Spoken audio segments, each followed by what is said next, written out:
ਨਾਨਕ ਸਿੰਘ ਦਾ novel ਨਾਸੂਰ ਦਾ 16ਵਾਂ ਅੰਗ। ਸਿਆਲ ਦੇ ਪਾਲੇ ਵਿਦਾ ਹੋ ਰਹੇ ਸਨ ਤੇ ਫੱਗਣ ਚੇਤਰ ਦੀ ਗੁਲਾਬੀ ਰੁੱਤ ਨੇ ਆਪਣੀਆਂ ਮਨਮੁਗਧਕਾਰੀ ਹਵਾਵਾਂ ਨਾਲ ਪ੍ਰਵੇਸ਼ ਕਰ ਦਿੱਤਾ ਸੀ। ਦਰਖਤਾਂ ਦੀਆਂ ਜਿਨ੍ਹਾਂ ਸ਼ਾਖਾਂ ਨੂੰ ਕੱਕਰ ਪਾਲੇ ਦੀ ਮਾਰ ਨੇ ਫੰਡ ਕੇ ਨੰਗਮ ਨੰਗਾ ਕਰ ਛੱਡਿਆ ਸੀ, ਉਹਨਾਂ ਚੋਂ ਨਵੀਆਂ ਲਗਰਾਂ, ਨਵੇਂ ਸ਼ਗੂਫੇ ਫੁੱਟ ਰਹੇ ਸਨ। ਮੰਗਤੂ ਨੂੰ ਹਰਿਦੁਆਰ ਆਇਆਂ 1.25 ਸਾਲ ਦੇ ਲਗਭਗ ਹੋ ਚੁੱਕਾ ਹੈ। ਇੰਨੇ ਚਿਰ 'ਚ ਉਹਨੇ ਪੜ੍ਹਾਈ ਲਿਖਾਈ ਦੇ ਕੰਮ 'ਚ ਕਾਫੀ ਤਰੱਕੀ ਕਰ ਲਈ ਹੈ। ਉਹਦੀ ਤਾਲੀਮ ਜੇ ਬਹੁਤੀ ਨਹੀਂ ਤਾਂ ਉਸ ਟਿਕਾਣੇ ਵਸ਼ ਪਹੁੰਚ ਗਈ ਹੈ ਜਿੱਥੇ ਕਿਸੇ ਨੂੰ ਚਿੱਠੀ ਪੜ੍ਹਾਉਣ ਜਾਂ ਲਿਖਵਾਉਣ ਦੀ ਮੁਥਾਜੀ ਨਹੀਂ ਰਹਿੰਦੀ। ਉਹ ਤੋਂ ਛੁੱਟ ਹੁਣ ਅਖਬਾਰਾਂ ਕਿਤਾਬਾਂ ਵੀ ਮਾੜੀਆਂ ਮੋਟੀਆਂ ਪੜ੍ਹ ਸਕਦਾ ਹੈ। ਪੜ੍ਹਾਈ ਤਾਂ ਉਹਨੂੰ ਇੱਕ ਹੋਰ ਵੀ ਲਾਭ ਹੋਇਆ ਕਿ ਜਦ ਕਦੀ ਉਹਦੇ ਅੰਦਰ ਦਾ ਉਹ ਪੁਰਾਣਾ ਜ਼ਖਮ ਕਸਕਾ ਮਾਰਨ ਲੱਗਦਾ ਤਾਂ ਹਰ ਕੀ ਪੌੜੀ ਵੱਲ ਭੱਜਣ ਦੀ ਥਾਂ ਹੁਣ ਮਾਸਟਰ ਬੇਲੀ ਰਾਮ ਦੇ ਕਮਰੇ 'ਚ ਲਪਕਦਾ, ਉਹਦੇ ਕਿਤਾਬੀ ਜ਼ਖੀਰੇ 'ਚੋਂ ਕੋਈ ਪੁਸਤਕ ਲੈ ਕੇ ਪੜ੍ਹਨੀ ਸ਼ੁਰੂ ਕਰ ਦਿੰਦਾ, ਜਿਹਦੇ ਅਸਰ ਨਾਲ ਉਹਦਾ ਅੰਦਰਲਾ ਕਾਫੀ ਟਿਕਾਊ 'ਚ ਆ ਜਾਂਦਾ ਸੀ। ਫਿਰ ਵੀ ਜੇ ਕੋਈ ਕਸਰ ਮਸਰ ਰਹਿ ਜਾਂਦੀ ਤਾਂ ਇਹਨੂੰ ਮਾਸਟਰ ਬੇਲੀ ਰਾਮ ਦਾ ਵਾਰਤਾਲਾਪ ਪੂਰਿਆਂ ਕਰ ਦਿੰਦਾ। ਸ਼ੁਰੂ 'ਚ ਮੰਗਤੂ ਦਾ ਖਿਆਲ ਸੀ ਮਾਸਟਰ ਬੇਲੀ ਰਾਮ ਨੇ ਪੜ੍ਹਾਉਣ ਦਾ ਕੰਮ ਨਿਰਾ ਰੋਜ਼ੀ ਦਾ ਵਸੀਲਾ ਸਮਝ ਕੇ ਅਪਣਾਇਆ ਹੋਇਆ। ਜਲਦੀ ਉਹਦੀ ਸਮਝ 'ਚ ਆ ਗਿਆ ਕਿ ਮਾਸਟਰ ਅਸਲ ਵਿੱਚ ਕਿਸੇ ਲਗਨ ਜਾਂ ਕਿਸੇ ਆਦਰਸ਼ ਦਾ ਪ੍ਰੇਰਿਆ ਇੱਕ ਕਿੱਤਾ ਅਖਤਿਆਰ ਕੀਤੀ ਬੈਠਾ ਸੀ। ਬਾਹਰੋਂ ਉਹਦੇ ਪਤਲੇ ਸੁਕੜੂ ਜਿਹੇ ਸਰੀਰ ਦੇ ਸਾਧ ਮੁਰਾਦੀ ਰਹਿਣੀ ਨੂੰ ਵੇਖ ਕੇ ਕੋਈ ਨਹੀਂ ਸੀ ਕਹਿ ਸਕਦਾ ਕਿ ਇਹਦੇ ਅੰਦਰ ਕੋਈ ਵਿਸ਼ਾਲ ਜਵਾਲਾਮੁਖੀ ਲੁਕਿਆ ਹੋਇਆ ਹੈ। ਮਾਸਟਰ ਬੇਲੀ ਰਾਮ ਦੀ ਉਮਰ 40 ਸਾਲ ਦੇ ਨੇੜੇ ਤੇੜੇ ਹੈ। ਕੱਦ ਵਿਚਲੇ ਮੇਲ ਦਾ ਮੱਥਾ ਚੌੜਾ, ਅੱਖਾਂ ਪ੍ਰਭਾਵਸ਼ਾਲੀ ਤੇ ਬੋਲ ਚਾਲ 'ਚ ਖਾਸ ਅਸਰ। ਸਿਹਤ ਵੱਲੋਂ ਜ਼ਰਾ ਢਿਲੇਰਾ, ਦਿਲ ਦਾ ਮਜ਼ਬੂਤ, ਅੱਖਾਂ ਤੇ ਕੰਪਾਊਂਡ ਸ਼ੀਸ਼ਿਆਂ ਵਾਲੀ ਐਨਕ ਲਾਉਂਦਾ, ਜਿਸ ਕਰਕੇ ਉਹਦਾ ਪਤਲਾ ਚਿਹਰਾ ਵਧੇਰੇ ਲੁਭਾਵਣਾ ਮਾਲੂਮ ਹੁੰਦਾ। ਸਧਾਰਨ ਨਜ਼ਰ ਨਾਲ ਤੱਕਿਆਂ ਕੋਈ ਨਹੀਂ ਜਾਣ ਸਕਦਾ ਕਿ ਮਾਸਟਰ ਬੇਲੀ ਰਾਮ 'ਚ ਆਮ ਬੰਦੇ ਤੋਂ ਵੱਧ ਕੋਈ ਵਿਸ਼ੇਸ਼ਤਾ ਹੋਏਗੀ, ਪਰ ਜਿਹੜਾ ਕੋਈ ਇੱਕ ਵਾਰੀ ਉਹਦੇ ਜ਼ਰਾ ਨੇੜੇ ਹੋ ਕੇ ਵੇਖੇ ਉਹਨੂੰ ਪਤਾ ਲੱਗਦਾ ਹੈ ਕਿ ਉਹਦਾ ਕਮਜ਼ੋਰ ਜਿਹਾ ਸਰੀਰ ਆਪਣੇ ਅੰਦਰ ਕਿੰਨਾ ਗਿਆਨ, ਕਿੰਨੀਆਂ ਗਗਨਛੂਈ ਖ਼ਾਬਾਂ ਲੁਕਾਈ ਬੈਠਾ ਹੈ। ਉਹਦਾ ਪਹਿਰਾਵਾ ਇੰਨਾ ਮਾਮੂਲੀ ਹੈ ਕਿ ਜਿਹਦੇ ਸਾਹਮਣੇ ਇਹ ਮਾਸਟਰ ਵਿਸ਼ੇਸ਼ਣ ਸ਼ਰਮਿੰਦਗੀ ਮਹਿਸੂਸ ਕਰੇ, ਤੇ ਸ਼ਰਮਿੰਦਗੀ ਮਹਿਸੂਸ ਕਰਨ ਦੀ ਵਜ੍ਹਾ ਵੀ ਹੈ ਜਦਕਿ ਹਰ ਦੇਸ਼, ਹਰ ਕੌਮ 'ਚ ਵਿਦਿਆ ਦਾਤੇ ਦਾ ਦਰਜਾ ਸਾਰੇ ਦਰਜਿਆਂ ਤੋਂ ਉੱਚਾ ਮੰਨਿਆ ਗਿਆ। ਭਾਰਤੀ ਸੰਸਕ੍ਰਿਤੀ ਨੇ ਤਾਂ ਵਿਦਿਆ ਗੁਰੂ ਦੇ ਦਰਜੇ ਨੂੰ ਰਾਜਿਆਂ ਮਹਾਰਾਜਿਆਂ ਤੋਂ ਵੀ ਕਿਤੇ ਵੱਧ ਕੇ ਸਤਿਕਾਰਿਆ। ਇਹੋ ਵਜ੍ਹਾ ਹੈ ਕਿ ਵਿਸ਼ਿਸ਼ਟ ਤੇ ਵਿਸ਼ਵਾਮਿੱਤਰ ਦੇ ਨਾਮ ਅੱਜ ਵੀ ਬੜੀ ਸ਼ਰਧਾ ਨਾਲ ਲਏ ਜਾਂਦੇ ਨੇ। ਦੂਰ ਦੀ ਗੱਲ ਛੱਡੋ, ਰਾਣਾ ਪ੍ਰਤਾਪ ਵਰਗੇ ਆਪਣੇ ਗੁਰੂ ਸ਼੍ਰੀ ਰਾਮਦਾਸ ਤੇ ਆਗਮ ਉੱਤੇ ਤਖਤ ਉੱਠ ਕੇ ਚਰਨ ਧੂੜ ਲੈਂਦੇ ਸਨ, ਪਰ ਸਮੇਂ ਦੇ ਨਾਲ ਨਾਲ ਹਰ ਚੀਜ਼ 'ਚ ਪਰਿਵਰਤਨ ਆ ਜਾਂਦਾ ਹੈ। 20ਵੀਂ ਸਦੀ ਦੇ ਸਾਊ ਜ਼ਮਾਨੇ 'ਚ ਜਿੰਨੀ ਮਿੱਟੀ ਖਰਾਬ ਸਾਡੇ ਦੇਸ਼ 'ਚ ਵਿਦਿਆ ਦਾਤਾ ਦੀ ਹੈ, ਇੰਨੀ ਸ਼ਾਇਦ ਹੋਰ ਕਿਸੇ ਦੀ ਨਹੀਂ ਹੋਏਗੀ। ਮਾਸਟਰ ਬੇਲੀ ਰਾਮ ਨੇ ਆਪਣੀ ਉਮਰ ਦਾ ਜਵਾਨੀ ਤੋਂ ਲੈ ਕੇ ਇਸ ਅਧਖੜ ਉਮਰ ਤੀਕ ਦਾ ਸਾਰਾ ਹਿੱਸਾ ਲਗਭਗ ਵਿਦਿਆ ਦੇਣ 'ਚ ਹੀ ਗੁਜ਼ਾਰਿਆ ਹੈ। ਉਹ ਜ਼ਿਲ੍ਹਾ ਅੰਬਾਲੇ ਦਾ ਵਸਨੀਕ ਹੈ। ਉਹਨੇ 10ਵੀਂ ਤੋਂ ਲੈ ਕੇ BA ਤੱਕ ਤੇ ਫਿਰ ਉਹ ਤੋਂ ਬਾਅਦ BT ਤੱਕ ਮਾਸਟਰੀ ਦਾ ਪੇਸ਼ਾ ਅਪਣਾਈ ਰੱਖਿਆ। ਪੰਜਾਬ ਦੇ ਡਿਸਟ੍ਰਿਕਟ ਬੋਰਡ ਟੀਚਰਾਂ ਵਿੱਚ ਉਹਦਾ ਨਾਮ ਕਾਫੀ ਉੱਘਾ ਹੈ, ਖਾਸ ਕਰਕੇ 1950 ਤੋਂ ਜਦੋਂ ਡਿਸਟ੍ਰਿਕਟ ਬੋਰਡ ਟੀਚਰਾਂ ਦੇ ਗ੍ਰੇਡ ਵਧਾਉਣ ਤੇ ਹੋਰ ਕਈ ਔਕੜਾਂ ਦੂਰ ਕਰਨ ਬਾਰੇ ਅੰਦੋਲਨ ਸ਼ੁਰੂ ਕੀਤਾ। ਤਦ ਤੋਂ ਉਹਦੀ ਪ੍ਰਸਿੱਧੀ ਹੋਰ ਵੀ ਜ਼ਿਆਦਾ ਹੋ ਗਈ। ਆਪਣੀ ਇਸ ਗਰੀਬ ਤੇ ਯਤੀਮ ਤਬਕੇ ਦੀ ਪ੍ਰਤੀਨਿਧਤਾ ਕਰਨ ਕਰਕੇ ਉਹਨੂੰ ਨੌਕਰੀ ਤੋਂ ਜਵਾਬ ਮਿਲ ਗਿਆ, ਪਰ ਇਸ ਹਠੀ ਆਦਮੀ ਨੇ ਫਿਰ ਵੀ ਦਮ ਨਹੀਂ ਹਾਰਿਆ। ਭੁੱਖ ਨੰਗ ਤੇ ਘਰੋਗੀ ਚਿੰਤਾ ਫਿਕਰਾਂ ਨਾਲ ਲੜਦਾ ਘੁਲਦਾ ਇਹ ਡਟਿਆ ਰਿਹਾ। ਪੰਜਾਬ ਅਸੈਂਬਲੀ ਤੋਂ ਲੈ ਕੇ ਕੇਂਦਰੀ ਸਰਕਾਰ ਤੀਕ ਇਹਨੇ ਆਪਣੇ ਹਜ਼ਾਰਾਂ ਹਮਨਸ਼ੀਨਾਂ ਦੀ ਆਵਾਜ਼ ਪਹੁੰਚਾਈ। ਫਿਰ ਪਿਛਲੇ ਦਿਨੀ ਪੰਜਾਬ ਗੇਰ ਹੜਤਾਲ ਕਰਾ ਕੇ ਇਸ ਬੋਰਡ ਟੀਚਰ ਨੇ ਦੇ ਜਜ਼ਬਾਤ ਦੀ ਅਮਲੀ ਤਰਜਮਾਨੀ ਕੀਤੀ। ਛੇਕੜ ਜਦ ਹਕੂਮਤ ਨੇ ਇਹਨਾਂ ਕਮਜ਼ੋਰ ਤੇ ਗਏ ਗੁਜ਼ਰੇ ਟੀਚਰਾਂ ਦੀ ਜਥੇਬੰਦੀ ਨੂੰ ਚੱਟਾਨ ਵਾਂਗ ਅਹਿਲ ਵੇਖਿਆ ਤਾਂ ਉਹਦਾ ਆਸਣ ਕੁਝ ਡੋਲਿਆ। ਨਤੀਜੇ ਦੇ ਤੌਰ ਤੇ ਪਾਰਲੀਮੈਂਟ ਨੇ ਮੌਲਾਨਾ ਅਬੁਲ ਕਲਾਮ ਆਜ਼ਾਦ ਨੂੰ ਇਹ ਮਾਮਲਾ ਸੌਂਪ ਦਿੱਤਾ, ਜਿਹਨੇ ਬੋਰਡ ਟੀਚਰ ਯੂਨੀਅਨ ਦੇ ਲੀਡਰਾਂ ਨਾਲ ਹਮਦਰਦੀ ਭਰਿਆ ਵਰਤਾਓ ਕਰਦਿਆਂ ਉਹਨਾਂ ਦੀਆਂ ਮੰਗਾਂ ਸੁਣੀਆਂ। ਸੁਣਾਉਣ ਵਾਲਿਆਂ 'ਚ ਮਾਸਟਰ ਬੇਲੀ ਰਾਮ ਸਭ ਤੋਂ ਮੋਹਰੀ ਸੀ। ਮੌਲਾਨਾ ਸਾਹਿਬ ਨੇ ਰੋਂਦਿਆਂ ਦੇ ਅੱਥਰੂ ਪੂੰਝੇ, ਉਹਨਾਂ ਦੀਆਂ ਔਕੜਾਂ ਨੂੰ ਬੜੇ ਠਰਮੇ ਨਾਲ ਮਹਿਸੂਸਿਆ ਤੇ ਭਰੋਸਾ ਦਿੱਤਾ ਕਿ ਉਹਨਾਂ ਨਾਲ ਪੂਰਾ ਇਨਸਾਫ ਕੀਤਾ ਜਾਏਗਾ। ਉਹ ਹੜਤਾਲ ਖੋਲ੍ਹਣ ਲਈ ਯੂਨੀਅਨ ਦੇ ਦੂਜੇ ਲੀਡਰ ਤਾਂ ਰਜ਼ਾਮੰਦ ਹੋ ਗਏ, ਪਰ ਬੇਲੀ ਰਾਮ ਨਹੀਂ ਮੰਨਿਆ। ਇਹਨੇ ਜਿੱਥੇ ਮੌਲਾਨਾ ਸਾਹਿਬ ਦੇ ਹਮਦਰਦਾਨਾ ਰਵੱਈਏ ਦੀ ਸ਼ਲਾਘਾ ਕੀਤੀ ਅਤੇ ਸਾਥੀਆਂ ਨੂੰ ਇਹ ਵੀ ਸਮਝਾਇਆ ਕਿ ਜਿਨ੍ਹਾਂ ਲੋਕਾਂ ਦੇ ਹੱਥ ਵਿੱਚ ਅੱਜ ਹਕੂਮਤ ਦੀ ਵਾਗਡੋਰ ਹੈ, ਉਹਨਾਂ ਦੇ ਹੁੰਦਿਆਂ ਨਾ ਤਾਂ ਮੌਲਾਨਾ ਆਜ਼ਾਦ ਸਾਡਾ ਕੁਝ ਸਵਾਰ ਸਕਦਾ ਹੈ ਤੇ ਨਾ ਕੋਈ ਹੋਰ, ਜਿਸ ਕਰਕੇ ਇਹਨਾਂ ਦਿਲਬਰੀਆਂ ਜਾਂ ਇਕਰਾਰਾਂ ਦੀ ਕੋਈ ਕੀਮਤ ਨਹੀਂ ਸਮਝਣੀ ਚਾਹੀਦੀ।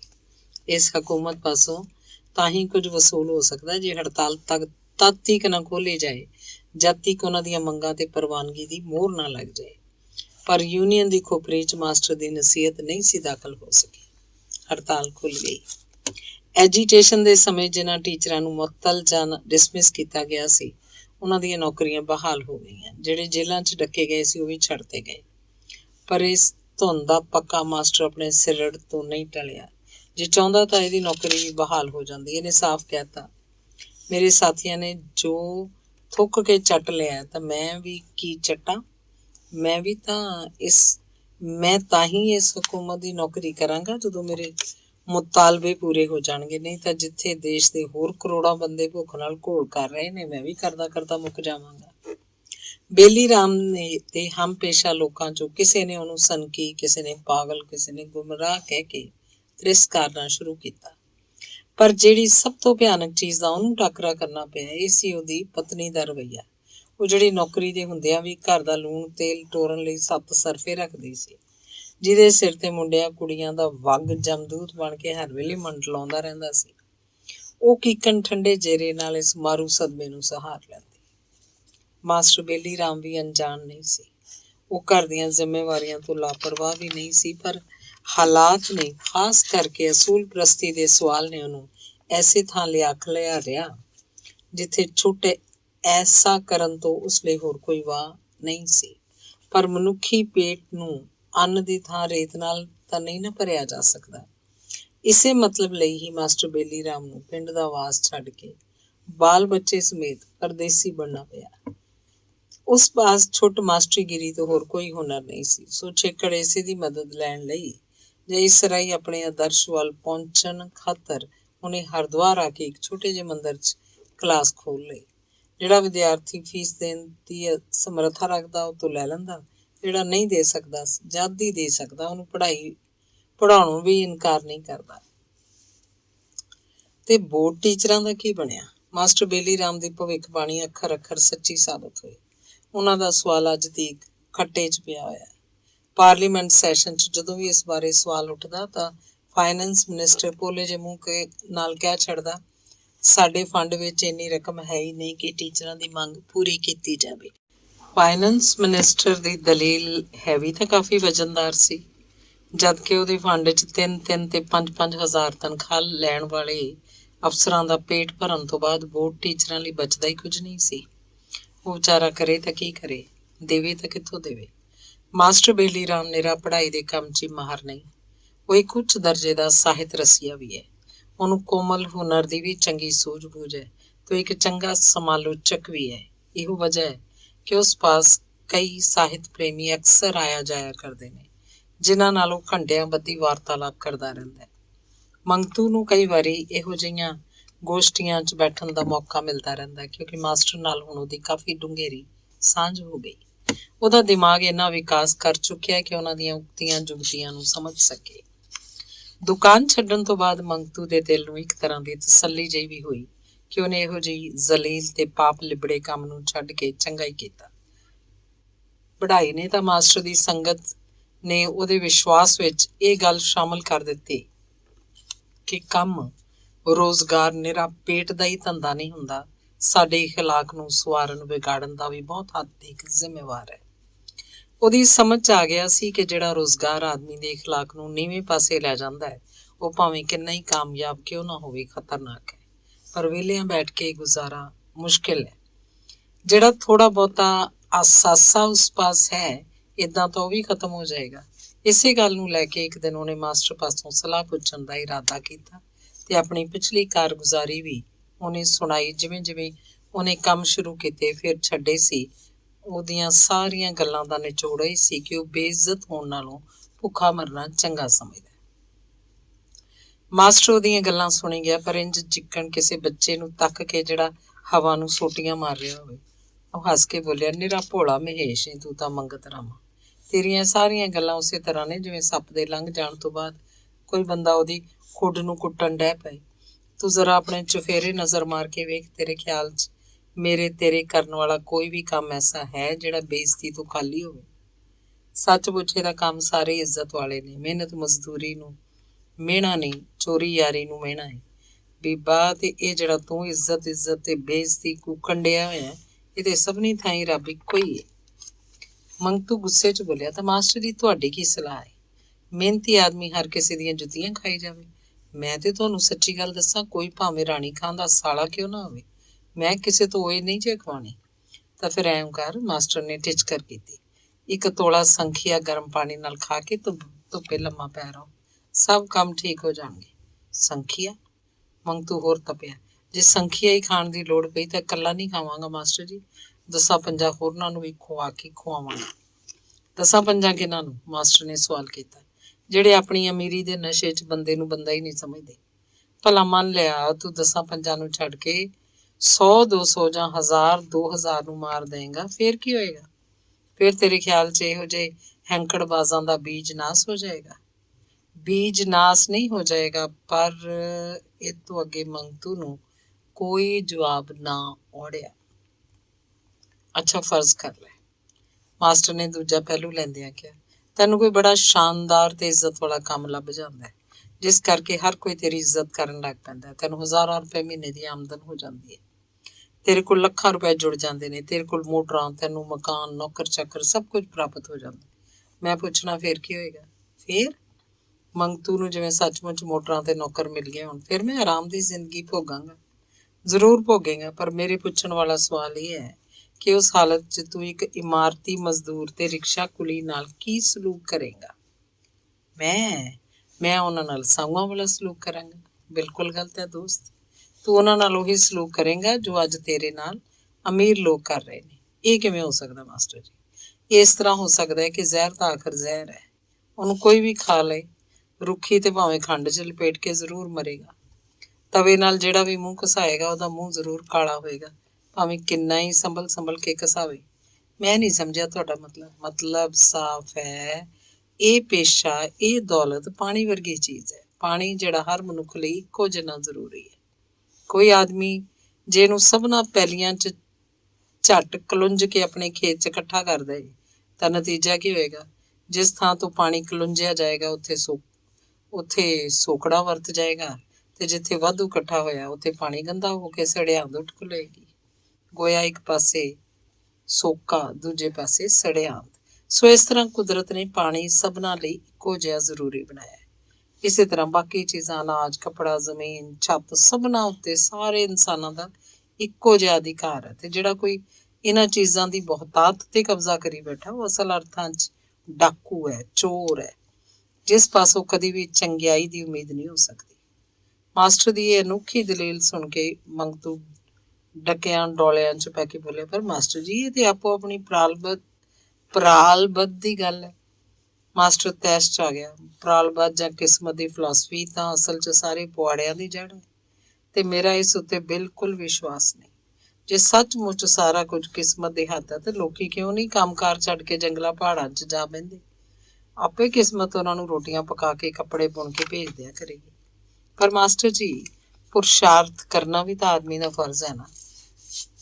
ਮੰਗਤੂ ਨੇ ਜਗਿਆਸਾ ਭਰਿਆ ਹੋਰ ਸਵਾਲ ਕੀਤਾ, ਭਲਾ ਮਾਸਟਰ ਜੀ, ਜੇ ਪੁਰਸ਼ਾਰਥ ਦਾ ਹੀ ਦੂਜਾ ਨਾਮ ਪ੍ਰਾਲਬੱਧ ਜਾਂ ਰੱਬ ਹੈ, ਤਾਂ ਫਿਰ ਕੀ ਅਸੀਂ ਸਾਰੇ ਪੁਰਸ਼ਾਰਥ ਨਹੀਂ ਕਰਦੇ? ਕੀ ਅਮੀਰ ਲੋਕ ਸਾਡੇ ਨਾਲੋਂ ਬਹੁਤੇ ਪੁਰਸ਼ਾਰਥੀ ਨੇ ਜਿਹੜੇ ਸੋਨੇ ਚਾਂਦੀ ਨਾਲ ਖੇਡਦੇ ਨੇ? ਤੇ ਅਸਾਂ ਲੋਕਾਂ ਰੱਬ ਦੇ ਮਾਂ ਮਾਰੇ ਹੋਏ ਨੇ ਜਿਹੜੇ ਦਿਨੇ ਰਾਤ ਭੂੜੀਆਂ ਕਰਦੇ ਮਰ ਲੱਥਦੇ, ਫਿਰ ਵੀ ਰਜਵਾਂ ਟੁੱਕਰ ਨਸੀਬ ਨਹੀਂ ਹੁੰਦਾ। ਇਹੋ ਗੱਲ ਤੇ ਮੰਗਤ ਰਾਮਾ ਮੈਂ ਤੈਨੂੰ ਕਹਿਣ ਵਾਲਾ ਸੀ। ਫਿਰ ਤੇ ਆਪੇ ਹੀ ਪ੍ਰਾਲਬੱਧ ਵਾਲੀ ਗੱਲ ਹੋਈ ਨਾ। ਨਹੀਂ, ਬਿਲਕੁਲ ਨਹੀਂ, ਇਸ 'ਚ ਨਾ ਤਾਂ ਪ੍ਰਾਲਬੱਧ ਦਾ ਹੱਥ ਹੈ, ਨਾ ਹੀ ਪੁਰਸ਼ਾਰਥ ਦਾ, ਬਲਕਿ ਅਸਲ ਗੱਲ ਉਹੀ ਪਾਣੀ ਵਾਲੀ ਹੈ ਜਿਹਦਾ ਜ਼ਿਕਰ ਮੈਂ ਕਰ ਚੁੱਕਾ। ਇੱਕ ਕਿਸਾਨ ਜੇ ਦੂਜੇ ਖੇਤਾਂ ਦਾ ਪਾਣੀ ਇਕੱਠਾ ਕਰਕੇ ਆਪਣੇ ਪਾਸੇ ਜਮ੍ਹਾਂ ਕਰ ਲੈਂਦਾ ਹੈ, ਤੇ ਉਹਦਾ ਪੁਰਸ਼ਾਰਥ ਨਹੀਂ ਬਲਕਿ ਧੱਕੇਸ਼ਾਹੀ ਹੈ, ਬੇਈਮਾਨੀ ਹੈ, ਬਦਦਿਆਨਤੀ ਹੈ। ਮੰਗਤੂ ਨੇ ਗੈਲਰੀ ਤੋਂ ਪਾਰ ਸਾਹਮਣੇ ਇੱਕ ਉੱਚੇ ਮਕਾਨ ਦੀ ਲੰਘ ਵੱਲ ਤੱਕਦਿਆਂ ਕਿਹਾ, ਹਾਂ, ਉਹ ਸਾਹਮਣੇ ਮਕਾਨ ਮੈਂ ਵੇਖ ਰਿਹਾ। ਇਹ ਸਾਰੇ ਮਕਾਨ ਇੱਥੋਂ ਦੇ ਇੱਕ ਸੇਠ ਦੀ ਮਲਕੀਅਤ ਨੇ। ਇਹ ਤੋਂ ਛੋਟੇ ਸੇ ਸ਼ਹਿਰ 'ਚ ਹੋਰ ਵੀ ਕਈ ਲੱਖਾਂ ਕਰੋੜਾਂ ਪਤੀ ਵਸਦੇ ਨੇ, ਜਿਹੜੇ ਇਹੋ ਜਿਹੀਆਂ ਕਈ ਲੰਗਾਂ ਦੇ ਮਾਲਕ ਨੇ। ਦੂਜੇ ਪਾਸੇ ਤੀਰਥ ਰਾਜ ਵਿੱਚ ਅਣਗਿਣਤ ਲੋਕ ਐਸੇ ਵੀ ਨੇ ਜਿਹੜੇ ਹਾੜ ਸਿਆਲ ਜਾਂ ਟੁੱਟੀਆਂ ਝੌਂਪੜੀਆਂ ਵਿੱਚ ਤੇ ਜਾਂ ਹਰ ਕੀ ਪੌੜੀ ਤੇ ਨੰਗੇ ਫਰਸ਼ ਤੇ ਸੌਂ ਕੇ ਉਮਰਾਂ ਗੁਜ਼ਾਰ ਰਹੇ ਨੇ। ਤੂੰ ਕੀ ਖਿਆਲ ਕਰਦਾ ਹੈ ਕਿ ਰੱਬ ਨੇ ਆਪਣੀ ਦਰਗਾਹ 'ਚ ਸੇਠਾਂ ਨੂੰ ਸੇਠਗਰੀ ਦਾ ਪਟਾ ਦੇ ਕੇ ਭੇਜਿਆ ਤੇ ਗਰੀਬਾਂ ਦੇ ਗਲ 'ਚ ਗਰੀਬੀ ਦਾ ਤੌਂਕ ਪਾ ਕੇ? ਮੰਗਤੂ ਉਤਸ਼ਾਹਤ ਹੋ ਕੇ ਬੋਲਿਆ, ਨਹੀਂ ਤੇ ਮਾਸਟਰ ਜੀ, ਮੈਂ ਵੀ ਤਾਂ ਇਹੋ ਕਹਿਣਾ ਕਿ ਇਹਨਾਂ ਲੋਕਾਂ ਨੂੰ ਕਿਉਂ ਐਸ਼ਾਂ ਕਰਨ ਦਾ ਮੌਕਾ ਦਿੱਤਾ ਜਾਏ। ਮਾਸਟਰ ਨੇ ਉਹਦੀ ਗੱਲ ਨੂੰ ਟੋਕਿਆ, ਤੂੰ ਅਜੇ ਠੀਕ ਨਤੀਜੇ ਤੇ ਨਹੀਂ ਪਹੁੰਚ ਸਕਿਆ। ਇਸੇ ਕਰਕੇ ਕਦੀ ਤਾਂ ਤੂੰ ਕਚੀਚੀਆਂ ਖਾ ਕੇ ਇਹਨਾਂ ਗੁੱਗੜ ਸ਼ਾਹਾਂ ਨੂੰ ਕਤਲ ਕਰਨ ਦੀਆਂ ਗੱਲਾਂ ਸੋਚਣ ਲੱਗ ਪੈਂਦਾ, ਕਦੀ ਮੁੜ ਆਪ ਹੀ ਪ੍ਰਾਲਬੱਧ ਦੀ ਰੱਟ ਲਾ ਬੈਠਦਾ। ਮੰਗਤੂ ਨੂੰ ਮਾਸਟਰ ਦੀ ਉਕਤੀ ਠੀਕ ਜਾਪੀ। ਕੋਈ ਦਲੀਲ ਭਰਿਆ ਜਵਾਬ ਦੇਣ ਦੇ ਤਾਂ ਉਹ ਅਟਕਲ ਪੱਚੂ ਕਹਿ ਦਿੱਤਾ, ਚਲੋ ਤੁਹਾਡੀ ਗੱਲ ਠੀਕ ਸਹੀ, ਫਿਰ ਵੀ ਤੇ ਮਾਸਟਰ ਜੀ, ਇਹੋ ਜਿਹੇ ਡਾਕੂਆਂ ਦਾ ਜਿਉਂਦੇ ਰਹਿਣ ਦਾ ਕੋਈ ਹੱਕ ਨਹੀਂ ਜਿਹੜੇ ਦੂਜਿਆਂ ਦਾ ਲਹੂ ਚੂਸ ਕੇ ਦਿਨੋਂ ਦਿਨ ਮੋਟੇ ਮਗਰਮੱਛ ਹੋਈ ਜਾਂਦੇ ਨੇ। ਕੋਈ ਬੁਰੀ ਗੱਲ ਨਹੀਂ, ਐਸੇ ਹੀ ਹੋਣਾ ਚਾਹੀਦਾ ਹੈ ਕਿ ਜਿੱਥੇ ਜੋ ਕੁਝ ਵਾਧੂ ਪਿਆ ਸੜ ਗਲ ਰਿਹਾ ਹੋਵੇ ਉਹਨੂੰ ਉੱਥੋਂ ਚੁੱਕ ਕੇ ਲੋੜਵੰਦਾਂ ਦੇ ਹਵਾਲੇ ਕਰਤਾ ਜਾਏ। ਐਸਾ ਨਾ ਹੋਣ ਦਾ ਹੀ ਨਤੀਜਾ ਹੈ ਕਿ ਅਮੀਰਾਂ ਦੀ ਵਾਧੂ ਦੌਲਤ ਉਸ ਗੰਦੇ ਸੜੇ ਪਾਣੀ ਵਾਂਗ ਨਾ ਸਿਰਫ ਆਪ ਹੀ ਬੇਕਾਰ ਪਈ ਏ, ਬਲਕਿ ਉਹਨਾਂ ਲੋਕਾਂ ਦੇ ਦਿਲਾਂ ਦਿਮਾਗਾਂ 'ਚ ਵੀ ਸੜਿਆਂਦ ਪੈਦਾ ਕਰ ਦਿੰਦੀ ਹੈ। ਇਸੇ ਹੰਕਾਰ ਤੇ ਬਦ ਇਖਲਾਕੀ ਦੇ ਸੜੇ ਹੋਏ ਉਹ ਲੋਕ ਸਾਡੇ ਲੋਕਾਂ ਨਾਲ ਅਜਿਹਾ ਬੇਇੱਜ਼ਤੀ ਭਰਿਆ ਸਲੂਕ ਕਰਦੇ ਨੇ ਜਿਹਦੇ ਤੂੰ ਰੋਣੇ ਰੋਣ ਡਿਆ ਹੋਇਆ। ਮੰਗਤੂ ਅਣਮੰਨਾ ਜਿਹਾ ਹੋ ਕੇ ਆਪਣੀ ਦਲੀਲ ਦੇ ਵਿਰੁੱਧ ਬੋਲਿਆ, ਪਰ ਇਹ ਤੇ ਮਾਸਟਰ ਜੀ ਸਾਰੇ ਸ਼ੇਖ ਚਿੱਲੀਆਂ ਵਾਲੇ ਭੁਲਾ ਨੇ। ਤੁਹਾਡੀ ਮੇਰੀ ਭਲਾ ਕੀ ਜ਼ਰੂਰਤ ਹੈ ਕਿ ਅਸੀਂ ਉਹਨਾਂ ਲੋਕਾਂ ਦੀ ਵਾਹ ਵੱਲ ਵੀ ਤੱਕ ਜਾਈਏ। ਇਹੋ ਗੱਲ ਤੇ ਤੇਰੀ ਸਮਝ 'ਚ ਨਹੀਂ ਆਈ ਦੋਸਤ। ਤੇਰੇ ਤੇ ਮੇਰੇ 'ਚ ਇੰਨੀ ਜ਼ਬਰਦਸਤ ਤਾਕਤ ਮੌਜੂਦ ਹੈ ਕਿ ਤੂੰ ਤੇ ਮੈਂ ਦੋਵੇਂ ਇਕੱਠੇ ਹੋ ਜਾਈਏ ਤਾਂ ਬੜੀ ਜਲਦੀ ਸਾਰੇ ਮੁਲਕ ਦੀ ਗਰੀਬੀ ਖੰਭ ਲਾ ਕੇ ਉੱਡ ਜਾਏਗੀ ਤੇ ਫਿਰ ਤੇਰੀ ਬੇਇੱਜ਼ਤੀ ਕਰਨ ਵਾਲਾ ਆਦਮੀ ਕਿਤੇ ਢੂੰਡਿਆ ਨਾ ਲੱਭੇ। ਉਹ ਕਿਸ ਤਰ੍ਹਾਂ? ਮੰਗਤੂ ਦੇ ਕਿਸ ਤਰ੍ਹਾਂ ਸਵਾਲ ਦੇ ਜਵਾਬ 'ਚ ਮਾਸਟਰ ਨੇ ਇੱਕ ਲੰਮੀ ਵਿਆਖਿਆ ਰਾਹੀਂ ਉਹਨੂੰ ਦੱਸਿਆ ਕਿ ਦੁਨੀਆ ਦੇ ਕਿਸੇ ਵੀ ਦੇਸ਼ 'ਚ ਬਹੁਤ ਸੰਮਤੀ ਸਰਮਾਏਦਾਰਾਂ ਦੀ ਨਹੀਂ, ਇਹ ਹਰ ਦੇਸ਼ 'ਚ ਮੁੱਠੀ ਭਰ ਗਿਣਤੀ 'ਚ ਹੀ ਹੁੰਦੇ ਨੇ। ਫਿਰ ਉਸ ਦੱਸਿਆ, ਦੁਨੀਆ ਦੇ ਹਰ 100 ਪਿੱਛੇ 90-95 ਆਦਮੀ ਤੇਰੇ ਤੇ ਮੇਰੇ ਵਰਗੇ ਜਾਂ ਸਾਥੋਂ ਵੀ ਨਫਿੱਟ ਨੇ। ਇਸ ਤੋਂ ਅੱਗੇ ਮਾਸਟਰ ਬੇਲੀ ਰਾਮ ਨੇ ਸਿਧਾਂਤਕ ਤੌਰ ਤੇ ਕੁਝ ਨੁਕਤੇ ਉਹਨੂੰ ਸਮਝਾਉਣ ਦੀ ਕੋਸ਼ਿਸ਼ ਕੀਤੀ, ਜਿਨ੍ਹਾਂ ਦੀ ਮੰਗਤੂ ਨੂੰ ਥੋੜ੍ਹੀ ਬਹੁਤੀ ਸਮਝ ਆ ਸਕੇ। ਫਿਰ ਵੀ ਮਾਸਟਰ ਦੀਆਂ ਗੱਲਾਂ 'ਚ ਕੁਝ ਐਸੀ ਖਿੱਚ ਉਹਨੂੰ ਜ਼ਰੂਰ ਅਨੁਭਵ ਹੋਈ, ਜਿਹਦੇ ਅਸਰ ਦਾ ਫਲ ਰੂਪ ਉਹਦਾ ਦਿਲ ਕੀਤਾ ਕਿ ਉਹ ਆਪਣੇ ਉਸ ਦਾਇਮੀ ਆਤਮਦਾਹ ਦਾ ਵੀ ਉਸ ਅੱਗੇ ਜ਼ਿਕਰ ਕਰਦੇ ਜਿਹੜਾ ਹਮੇਸ਼ਾ ਲਈ ਉਹਦੀ ਜਾਨ ਦਾ ਖੌਅ ਬਣਿਆ ਰਹਿੰਦਾ। ਆਪਣੀ ਅੰਤਰ ਆਤਮਾ ਤੇ ਉਸ ਰਿਸ਼ਤੇ ਨਸੂਰ ਦਾ ਉਸ ਅੱਗੇ ਬਿਰਤਾਂਤ ਖੋਲ ਦੇਵੇ, ਜਿਹਦੀ ਪੀੜ ਕਦੀ ਉਹਨੂੰ ਪਾਗਲਪਣ ਦੀ ਹੱਦ ਤੱਕ ਪਹੁੰਚਾ ਦਿਆ ਕਰਦੀ ਹੈ। ਪਰ ਕੋਸ਼ਿਸ਼ ਕਰਦਾ ਹੋਇਆ ਵੀ ਉਹ ਦਿਲ ਦੇ ਅਸਲ ਭੇਦ ਨੂੰ ਮਾਸਟਰ ਅੱਗੇ ਖੋਲ ਨਹੀਂ ਸਕਿਆ। ਸਗੋਂ ਅਸਲ ਗੱਲ ਤੇ ਬਨਾਵਟੀ ਜਿਹਾ ਰੰਗ ਚੜਾ ਕੇ ਬੋਲਿਆ, ਤੁਸੀਂ ਮਾਸਟਰ ਜੀ ਬੜੇ ਦੂਰ ਦੀ ਸੋਝੀ ਵਾਲੇ ਹੋ, ਏਡੇ ਵਿਦਵਾਨ ਤੁਹਾਡੇ ਕੋਲ ਆਉਂਦੇ ਨੇ ਤੇ ਤੁਸੀਂ ਉਹਨਾਂ ਦੇ ਸ਼ੰਕੇ ਦੂਰ ਕਰ ਦਿਓ। ਮੇਰਾ ਵੀ ਇੱਕ ਸ਼ੰਕਾ ਹੈ, ਜੇ ਦੂਰ ਕਰ ਸਕੋ। ਇਹ ਤੋਂ ਬਾਅਦ ਮੰਗਤੂ ਨੇ ਲੰਮੇਰੇ ਵਿਸਥਾਰ ਨਾਲ ਆਪਣੀ ਮਾਨਸਿਕ ਅਵਸਥਾ ਦਾ ਜ਼ਿਕਰ ਕੀਤਾ, ਕਿਉਂ ਕਦੀ ਉਹਦਾ ਦਿਲ ਟਿਕਾਣੇ ਨਹੀਂ ਰਹਿੰਦਾ, ਕਿਉਂ ਢਹਿੰਦੀਆਂ ਕਲਾਂ ਵੱਲ ਜਾਣ ਲੱਗਦਾ ਹੈ। ਸੁਣਨ ਤੋਂ ਬਾਅਦ ਮਾਸਟਰ ਥੋੜਾ ਚਿਰ ਸੋਚਾਂ 'ਚ ਡੁੱਬਿਆ ਰਿਹਾ, ਫਿਰ ਬੋਲਿਆ, ਮੰਗਤ ਰਾਮਾ, ਮੇਰੇ ਖਿਆਲ 'ਚ ਜਿਹੜੀ ਤੂੰ ਆਪਣੀ ਹਾਲਤ ਬਿਆਨ ਕੀਤੀ ਹੈ, ਇਹਦਾ ਮੋਟਾ ਕਾਰਨ ਇਹ ਹੈ ਕਿ ਤੂੰ ਹਰ ਵੇਲੇ ਆਪਣੇ ਆਪ ਬਾਰੇ ਸੋਚਦਾ ਹੈ ਤੇ ਸੋਚ ਕੇ ਝੂਰਦਾ ਰਹਿੰਦਾ। ਮੰਗਤੂ ਦੀ ਸਮਝ ਨਹੀਂ ਆਇਆ, ਆਪਣੇ ਆਪ ਬਾਬਤ ਹੀ ਤਾਂ ਹਰ ਕੋਈ ਸੋਚਦਾ ਹੈ ਮਾਸਟਰ ਜੀ, ਮੈਂ ਕੋਈ ਵੱਖਰਾ ਥੋੜਾ ਹੀ ਸੋਚਣਾ। ਠੀਕ ਹੈ ਤੇਰਾ ਖਿਆਲ, ਮਾਸਟਰ ਜੀ ਨੇ ਜਵਾਬ ਦਿੱਤਾ, ਪਰ ਵੇਖਣ ਵਾਲੀ ਗੱਲ ਇਹ ਹੈ ਕਿ ਇਸ ਸੋਚ ਵਿਚਾਰ ਦਾ ਲਾਭ ਕਿੰਨਾ ਹੁੰਦਾ ਹੈ, ਹਾਣ ਕਿੰਨਾ। ਤੂੰ ਇਮਾਰਤੀ ਕੰਮ 'ਚ ਇਸ ਕਰਕੇ ਛੱਡ ਦਿੱਤਾ ਸੀ ਕਿ ਉਹ ਬੇਇੱਜ਼ਤੀ ਵਾਲਾ ਕੰਮ ਸੀ। ਫਿਰ ਤੂੰ ਰਿਕਸ਼ਾ ਦਾ ਕੰਮ ਵੀ ਇਸੇ ਕਰਕੇ ਛੱਡਤਾ, ਫਿਰ ਹਲਵਾਈ ਦਾ। ਹੁਣ ਤੂੰ ਫੇਰ ਸੋਚ ਰਿਹਾ ਕਿ ਕੋਈ ਇੱਜ਼ਤ ਵਾਲਾ ਕੰਮ ਤੈਨੂੰ ਮਿਲੇ। ਮੈਂ ਤੈਨੂੰ ਦੱਸ ਚੁੱਕਾ ਕਿ ਸਾਡੇ ਲੋਕਾਂ 'ਚ ਇਸ ਹਾਲਤ 'ਚ ਇੱਜ਼ਤ ਬੇਇੱਜ਼ਤੀ ਦਾ ਸਵਾਲ ਹੀ ਪੈਦਾ ਨਹੀਂ ਹੁੰਦਾ। ਜਿਵੇਂ ਬੈਲ ਨੂੰ ਕਿਸੇ ਗਾਲ ਦਿੱਤੀ ਹੋਵੇ, ਤੈਨੂੰ ਚੋਰ ਲੈ ਜਾਣ ਤੇ ਬੈਲ ਨੇ ਜਵਾਬ ਦਿੱਤਾ, ਚੋਰ ਲੈ ਜਾਣ ਭਾਵੇਂ ਸਾਧ, ਆਪਾਂ ਤੇ ਜੁਤਾਈ ਕਰਨੀ ਹੈ ਤੇ ਮਾਰ ਹੀ ਖਾਣੀ ਹੈ। ਇਹੋ ਗੱਲ ਸਾਡੀ ਤੇ ਤੁਹਾਡੀ ਹੈ। ਮੰਗਤੂ ਨੇ ਫੇਰ ਪਹਿਲਾਂ ਹੀ ਜਵਾਬ ਦਿੱਤਾ, ਤਾਂ ਤੁਹਾਡੀ ਇਹੋ ਸਲਾਹ ਹੈ ਨਾ ਕਿ ਅਸੀਂ ਵੱਡੇ ਲੋਕਾਂ ਦੀਆਂ ਜੁੱਤੀਆਂ ਖਾਣ ਲਈ ਜੰਮੇ ਹਾਂ। ਖਾਣੀਆਂ ਹੀ ਪੈਣਗੀਆਂ ਮੰਗਤ ਰਾਮਾ, ਮਾਸਟਰ ਗੰਭੀਰ ਹੋ ਕੇ ਬੋਲਿਆ। ਬਗਾਨਿਆਂ ਦੀਆਂ ਛੱਡ ਕੇ ਆਪਣਿਆਂ ਦੀਆਂ ਵੀ ਤੈਨੂੰ ਮੈਂ ਦੱਸ ਚੁੱਕਾ ਨਾ ਕਿ ਮੇਰੇ ਸਾਥੀਆਂ ਯੂਨੀਅਨ ਦੇ ਮੈਂਬਰਾਂ ਨੇ ਜਦੋਂ ਮੈਂ ਹੜਤਾਲ ਖੋਲ੍ਹਣ ਦੇ ਵਿਰੁੱਧ ਰਾਏ ਦਿੱਤੀ ਸੀ, ਕਿਵੇਂ ਮੈਨੂੰ ਤਿਰਸਕਾਰਿਆ ਉਹਨਾਂ ਲੋਕਾਂ ਨੇ। ਕੀ ਇਹ ਸਲੂਕ ਜੁੱਤੀਆਂ ਨਾਲੋਂ ਘੱਟ ਸੀ? ਦੂਰ ਜਾਣ ਦੀ ਲੋੜ ਨਹੀਂ, ਤੂੰ ਮੇਰੀ ਘਰ ਵਾਲੀ ਦਾ ਸਲੂਕ ਵੇਖਦਾ ਹੈ ਨਾ। ਜਿਵੇਂ ਮੇਰੇ ਨਾਲ ਰੋਜ਼ ਹੁੰਦੀ ਹੈ। ਤੂੰ ਜ਼ਰੂਰ ਖਿਆਲ ਕਰਦਾ ਹੋਏਗਾ ਮਾਸਟਰ ਦੀ ਵਹੁਟੀ ਕਿੱਡੀ ਕਲੈਣੀ ਹੈ, ਜਿਹੜੀ ਆਪਣੇ ਖਸਮ ਨਾਲ ਹਰ ਵੇਲੇ ਕੁੱਤੇ ਦੀ ਬਾਬ ਕਰਦੀ ਰਹਿੰਦੀ ਹੈ। ਮੰਗਤੂ ਪਾਸੋਂ ਮਾਸਟਰਾਣੀ ਦਾ ਸੁਭਾਅ ਗੁੱਝਾ ਨਹੀਂ ਸੀ। ਉਹਨੂੰ ਜਿੱਥੇ ਵਿਚਾਰੇ ਮਾਸਟਰ ਤੇ ਤਰਸ ਆਉਂਦਾ ਸੀ, ਉੱਥੇ ਮਾਸਟਰਾਣੀ ਉੱਤੇ ਉਹ ਕਚੀਚੀਆਂ ਵੱਟਦਾ ਰਹਿੰਦਾ, ਜਿਹੜੀ ਹਰ ਵੇਲੇ ਮਾਸਟਰ ਦੀ ਰੱਖਤ ਸੁਕਾਈ ਰੱਖਦੀ ਸੀ। ਮਾਸਟਰ ਬੋਲਦਾ ਗਿਆ, ਪਰ ਤੂੰ ਨਹੀਂ ਜਾਣਦਾ ਮੰਗਤ ਰਾਮਾ ਕਿ ਉਹ ਵਿਚਾਰੀ ਹੱਕ ਬਜਾਨਬ ਹੈ ਮੇਰੇ ਨਾਲ ਐਸਾ ਸਲੂਕ ਕਰਨ ਵਿੱਚ। ਜਿਸ ਦਿਨ ਦੀ ਉਹ ਮੇਰੇ ਘਰ ਆਈ ਹੈ, ਕਦੀ ਕੋਈ ਦਿਨ ਵੀ ਉਹਨੂੰ ਸੁੱਖ ਦਾ ਨਹੀਂ ਨਸੀਬ ਹੋਇਆ। ਉਹਦਾ ਸੁਭਾਅ ਬੜਾ ਨਰਮ ਸੀ, ਸਿਹਤ ਵੀ ਉਹਦੀ ਕਾਫੀ ਚੰਗੀ ਸੀ, ਪਰ ਭੁੱਖ ਤੇ ਗਰੀਬੀ ਦੀ ਭੱਠੀ 'ਚ ਭੁੱਜਦਿਆਂ ਅੱਜ ਉਹ ਕੀ ਦੀ ਕੀ ਬਣ ਗਈ ਹੈ। ਉਹਦੇ ਪਿੰਡੇ ਤੇ ਮਾਸ ਨਹੀਂ ਰਿਹਾ, ਉਹਦੀਆਂ ਅੱਖਾਂ ਅੰਦਰ ਧੱਸ ਗਈਆਂ, ਗੱਲਾਂ ਪਿਚਕ ਗਈਆਂ ਨੇ। ਹਰ ਵੇਲੇ ਦੇ ਗਮਾਂ ਫਿਕਰਾਂ ਨੇ ਉਹਦਾ ਮਾਸ ਚੂੰਡ ਲਿਆ ਤੇ ਰੱਤ ਪੀ ਲਈ ਹੈ। ਹੁਣ ਉਸ ਕੋਲ ਹੱਡੀਆਂ ਦੇ ਪਿੰਜਰ ਤੋਂ ਬਿਨਾਂ ਕੁਝ ਨਹੀਂ ਰਿਹਾ। ਉਹਦੇ ਬੱਚੇ ਲੀਰਾਂ ਲਮਕਾਈ ਫਿਰਦੇ ਨੇ। ਉਹਨੂੰ ਆਪਣਾ ਨੰਗੇਸ ਢੱਕਣ ਲਈ ਪੂਰਾ ਕੱਪੜਾ ਨਹੀਂ ਜੁੜਦਾ। ਸੱਚ ਜਾਣ ਮੰਗਤ ਰਾਮਾ, ਜਦੋਂ ਕਰੋਧ 'ਚ ਆ ਕੇ ਮੈਨੂੰ ਹਵਾ ਤਵਾ ਬੋਲ ਰਹੀ ਹੁੰਦੀ ਹੈ ਤਾਂ ਉਹਦੀ ਤਰਸਯੋਗ ਹਾਲਤ ਵੇਖ ਕੇ ਮੇਰਾ ਦਿਲ ਰੋ ਉੱਠਦਾ। ਮੇਰਾ ਦਿਲ ਉਹਦੀ ਸ਼ਰਧਾ ਨਾਲ ਭਰ ਜਾਂਦਾ ਜਦੋਂ ਵੇਖਦਾ ਕਿ 4 ਬੱਚਿਆਂ ਦੀ ਮਾਂ ਕੀਕਣ ਆਪਣਾ ਪੇਟ ਕੱਟ ਕੇ ਬੱਚਿਆਂ ਦੇ ਪੇਟ 'ਚ ਪਾਈ ਜਾ ਰਹੀ। ਮੰਗਤੂ ਹੱਕਾ ਬੱਕਾ ਰਹਿ ਗਿਆ ਸੁਣ ਕੇ। ਉਹ ਬੜੀ ਹੈਰਾਨੀ ਤੇ ਅਣਮੰਨੇ ਭਾਵ ਨਾਲ ਸੋਚ ਰਿਹਾ ਸੀ, ਔਰਤ ਵਰਗੀ ਮੱਕਾਰ ਤੇ ਬੇਵਫਾ ਜ਼ਾਤ ਵਿੱਚ ਕੀ ਇੰਨਾ ਤਿਆਗ ਹੋ ਸਕਦਾ। ਉਹਨੂੰ ਵਿਸ਼ਵਾਸ ਨਹੀਂ ਆਇਆ ਮਾਸਟਰ ਦੀਆਂ ਇਹਨਾਂ ਗੱਲਾਂ ਦਾ। ਉਹ ਮਾਸਟਰ ਨੂੰ ਨਿਰਾ ਪੂਰਾ ਰੰਨ ਬਜੂਰ ਖਿਆਲ ਕਰਨ ਲੱਗਾ, ਪਹਿਲਾਂ ਨਾਲੋਂ ਵੀ ਜ਼ਿਆਦਾ। ਮਾਸਟਰ ਉੱਤੇ ਗੰਭੀਰਤਾ 'ਚ ਬੋਲੀ ਜਾ ਰਿਹਾ ਸੀ। ਮੈਂ ਤੈਨੂੰ ਦੱਸ ਰਿਹਾ ਕਿ ਸਾਡੇ ਲੋਕਾਂ ਦੀ ਕਿਸਮਤ 'ਚ ਜੁੱਤੀਆਂ ਹੀ ਲਿਖੀਆਂ ਨੇ, ਆਪਣਿਆਂ ਦੀਆਂ ਕੀ ਤੇ ਬਗਾਨਿਆਂ ਨੇ ਕੀ। ਸੱਚ ਜਾਣ, ਇਹ ਤਦ ਤੀਕ ਪੈਂਦੀਆਂ ਰਹਿਣਗੀਆਂ ਜਦ ਤੱਕ ਅਸੀਂ ਆਪਣੀ ਕਿਸਮਤ ਆਪ ਨਹੀਂ ਬਦਲਦੇ।